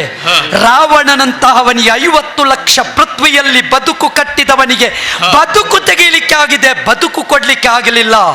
ಆದರೆ ಪ್ರಪಂಚದಲ್ಲಿ ಬದುಕು ಬೇಕು ಅಂತ ಹೇಳಿದವನಿಗೆ ಬದುಕು ಕೊಟ್ಟವ ಅಂತ ಇದ್ರೆ ಅದು ನೀನೊಬ್ಬನೇ ಪ್ರಭು. ನಿನ್ನ ಆಜ್ಞೆ ಉಂಟು ಅಂತ ಆದ್ರೆ ನಿನ್ನ ಚರಣ ಕಿಂಕರನಾಗಿ ನಾನು ಹಾ. ನಿನ್ನ ಪರವಾಗಿ ಅದನ್ನು ಮಾಡಬಲ್ಲೆ. ಖಂಡಿತವಾಗಿಯೂ ನೀನು ಮಾಡಲೇಬೇಕು. ಹಾ. ಯಾಕಂದ್ರೆ ನಿನ್ನಿಂದ ಈ ಕಾರ್ಯ ಮಾಡಲ್ಪಟ್ಟರೆ ಹಾ. ಅದರ ಶ್ರೇಷ್ಠತೆ ಬರುವುದು ನನಗೆ ಅಲ್ಲವೇ? ಖಂಡಿತ ನನ್ನ ಭಕ್ತನಾಗಿ ನೀನು ಅದನ್ನು ಮಾಡಲೇಬೇಕು. ಎಬ್ಬಿಸು ಹನುಮಂತ. ನಮಗೆಲ್ಲ ಇರುವುದು ಅದೇ ಸ್ವಾಮಿ. ಹಾ. ಕೇವಲ ಅಯೋಧ್ಯೆಯಲ್ಲಿ ರಾಮ ಮಂದಿರ ಆದ್ರೆ ಸಾಲದು, ಹಾ. ಪ್ರತಿಯೊಬ್ಬನ ಮನೆ ಮನೆಯೂ ಮನ ಮನವೂ ರಾಮ ಮಂದಿರವಾಗಬೇಕು. ಹೌದು. ಆ ಭಾವದಿಂದ ಬದುಕು ಕಟ್ಟಿಕೊಂಡವರು. ಓಹೋ. ಜ್ಯೋತಿರ್ಮೇಧದ ಪುರ ರಾಮ ದರ್ಶನದಿಂದ ಅವರ ಅಂತರಂಗ ರಾಮ ಮಂದಿರವಾಗುತ್ತದೆ ಅಂತಾದ್ರೆ ಹಾ. ರಾಮ ತತ್ವ ರಾಮ ಸತ್ವ ಶಿವನ ಸಮ್ಮುಖದಲ್ಲಿ ಅನಾವರಣಗೊಳ್ಳುತ್ತದೆ ಅಂತಾದ್ರೆ ಹೌದು. ಉಭಯ ಪಕ್ಷದವರನ್ನು ಹಾ. ಇದೋ ಬದುಕಿಸಿದ್ದೇನೆ. ಜೈ ಶ್ರೀರಾಮ್. ಎಲ್ಲರೂ ಎದ್ದು ನಿಂತಾಗ ಮತ್ತೆ ವೀರಮಣಿ ಸೆಟೆದು ನಿಂತ. ನೋಡಿ, ಅವನನ್ನು ಸಾಂತ್ವನ ಮಾಡಿದ್ದೇನೆ. ಸುದ್ದಿಯೇ ಇಲ್ಲ. ಯೋಗಿನಿ ದತ್ತವಾದಂತಹ ಅಸ್ತ್ರ ಪ್ರಯೋಗವಾದ ನಂತರ ಎಷ್ಟು ಮಾತಾಡಿದ್ದಾನೆ ದೇವರೇ. ಆಗ ಎಷ್ಟು ಮಾತಾಡಿದ ನೋಡಿ, ಈಗ ಎಲ್ಲ ಬದಲಾಗಿದ್ದಾನೆ ಅವ. ಆ. ಯೋಗಿನಿ ದತ್ತವಾದಂತಹ ಶರ ಪ್ರಯೋಗದಿಂದ ಆ. ಶಿವಭಕ್ತನಾಗಿದ್ದಂತಹ ವೀರಮಣಿಯು ಈಗ ರಾಮ ಸೇನೆಗೆ ಒಪ್ಪಿಕೊಂಡಿದ್ದಾನೆ. ಆ. ರಾಮ ಭಕ್ತನಾಗಿದ್ದಾನೆ. ಪೆರ್ಚಿದ ಮದ ಇತ್ತು ಅವನಿಗೆ. ಹಾ. ಪೆರ್ಮುದೆಯಾಗಿದ್ದ. ಹಾ. ಈಗ ಪೆರ್ಮುದೆ ಸುದ್ದಿಯೇ ಇಲ್ಲ. ಎಲ್ಲವೂ ಹೋಗಿದೆ ಅದು ಹೋಗಿದೆ. ಎನ್ನುವಲ್ಲಿಗೆ ಹಾ. ಹರಿಯ ದರ್ಶನದಿಂದ ಜ್ಯೋತಿರ್ಮೇಧ ಪುರ ಹಾ. ಮತ್ತೆ ರಾಮನ ಭಕ್ತರಾಗಿ ಎಲ್ಲರೂ ಬದಲಾವಣೆಗೊಂಡಿದ್ದಾರೆ. ಒಂದಂತೂ ಸಂದೇಶ ಪ್ರಭು, ಇಲ್ಲಿಗೆ ನಿನ್ನ ಸಂದೇಶ ಸ್ಪಷ್ಟವಾಯಿತು. ಖಂಡಿತ. ಎಲ್ಲರ ಮನೆ ಮಂದಿರವು ರಾಮನಾಗಬೇಕು. ಎಲ್ಲರ ಹೃದಯದಲ್ಲೂ ಹೃದಯ ಮಂದಿರದಲ್ಲಿ ರಾಮ ನೆಲೆಸಬೇಕು. ನಿಜ. ಇದು ಇಲ್ಲಿ ಸತ್ಯವಾಗುತ್ತದೆ. ಇಲ್ಲಿ ನನಗೂ ಒಂದು ಕಾಲಧರ್ಮ ಇದೆ. ನಾವು ಅಪೇಕ್ಷೆ ಪಡುವುದು ಅದೇ ಸ್ವಾಮಿ. ಹ. ಲೋಕದಲ್ಲಿ ಉದ್ದನಾಮ ಅಡ್ಡನಾಮ ಇದೆಲ್ಲ ಯಾವಾಗ ಹೋಗುತ್ತದೋ ಹ. ಆವಾಗ ಸುಸಂಸ್ಕೃತ ಸಮಾಜದ ಸೃಷ್ಟಿಯಾಗುತ್ತದೆ. ಹ. ಉದ್ದನಾಮದವನನ್ನು ಕಂಡರೆ ಅಡ್ಡನಾಮದವನಿಗಾಗುವುದಿಲ್ಲ, ಹ. ಅಡ್ಡನಾಮದವನನ್ನು ಕಂಡರೆ ಉದ್ದನಾಮದವನಿಗಾಗುವುದಿಲ್ಲ. ಹ. ಶಿವ ಶಿವೇತಿ ಭವ ಭವೇತಿ. ಹ. ಹೌದಲ್ಲ? ಹ. ರಾಮ ರಾಮೇತಿ ರಾಮ ತತ್ವ ತತ್ವೇತಿ. ಹ. ಅದನ್ನು ಒಪ್ಪಬೇಕು. ಶಿವನಾದರೇನು ರಾಮನಾದರೇನು, ಹ. ದೇವನೊಬ್ಬ ನಾಮ ಹಲವು, ಏಕಂ ಸತ್ ವಿಪ್ರಾಹ ಬಹುಧಾ ವದಂತಿ. ಒಂದೇ ಆಗಿರುವ ಸತ್ಯವನ್ನು ಬ್ರಾಹ್ಮಣರು ಬಹುಮುಖದಿಂದ ಆರಾಧಿಸಿದರು. ಬ್ರಾಹ್ಮಣರಲ್ಲೇ ಬೇರೆ ಬೇರೆ ಅಂತ ಬಂದ್ರೆ ಮತ್ತೆ ಎಲ್ಲಿ ಒಗ್ಗಟ್ಟು?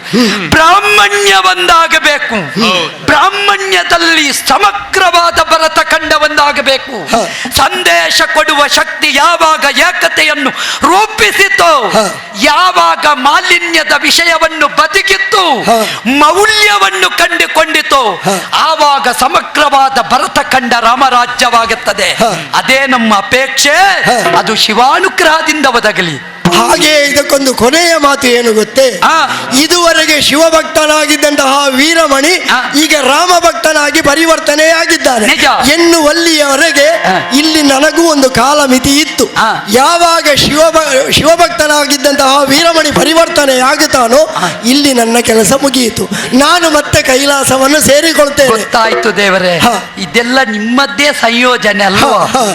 ಒಂದು ಜಾಗ ಬಿಡ್ಲಿಕ್ಕೆ ನೀವು ಮಾಡಿದ ಕೃತಿ. ನನಗೊಂದು ಕಾಲ ಬೇಕಿತ್ತು. ಸತ್ಯ. ಆ ಕಾಲ ಈಗ ಒದಗಿ ಬಂತು. ಆ. ನಿನ್ನ ಆಶಯದಂತೆ ಆ. ಈ ರಾಮನ ದರ್ಶನ ಎಲ್ಲೆಡೆಯೂ ಬೆಳಗಲಿ ಎಲ್ಲೆಡೆಯೂ ಮೊಳಗಲಿ ಎನ್ನುವಲ್ಲಿಗೆ ಈ ಕಥೆಯನ್ನು ಯಾರು ಕೇಳಿದ್ದಾರೋ, ಯಾರು ಕೇಳಿಸಿದ್ದಾರೋ, ಯಾರು ಆಡಿಸಿದ್ದಾರೋ ಎಲ್ಲರಿಗೂ ಮಂಗಲವಾಗಲಿ, ಎಲ್ಲರಿಗೂ ರಾಮನ ಸುದರ್ಶನವಾಗಲಿ ಎನ್ನುವಂತ ಹೇಳುತ್ತಾ ಕತೆಗೆ ಸಂತೋಷವಾಯಿತು. ಹ. ಶಿವರಾಮ ದರ್ಶನ ಎನ್ನುವುದು ಹ.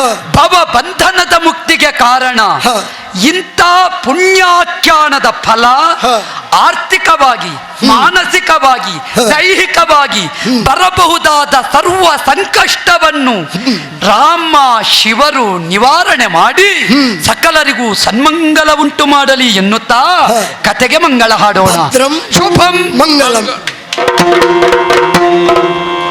ಶ್ರೀರಾಮ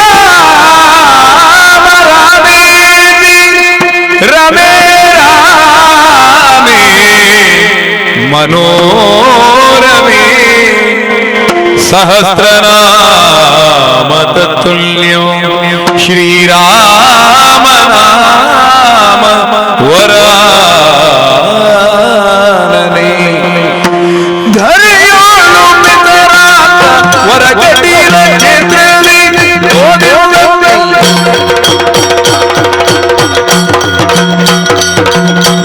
ಹರಿಯೋಳು ಪಿತರಾತ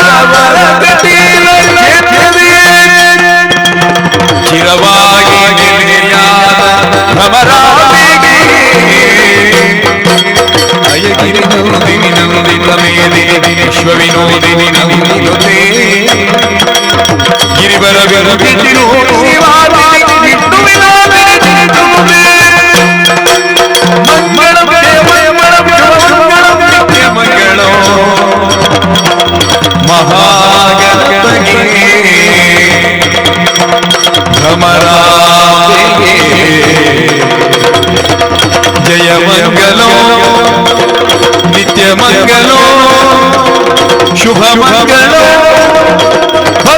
ಶುಭ ಮಂಗಲೋ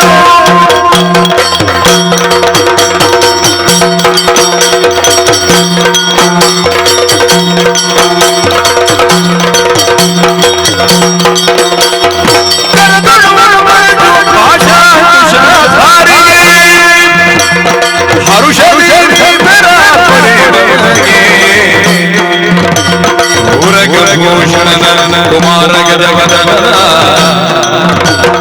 ಚರಣ ಕಮಲ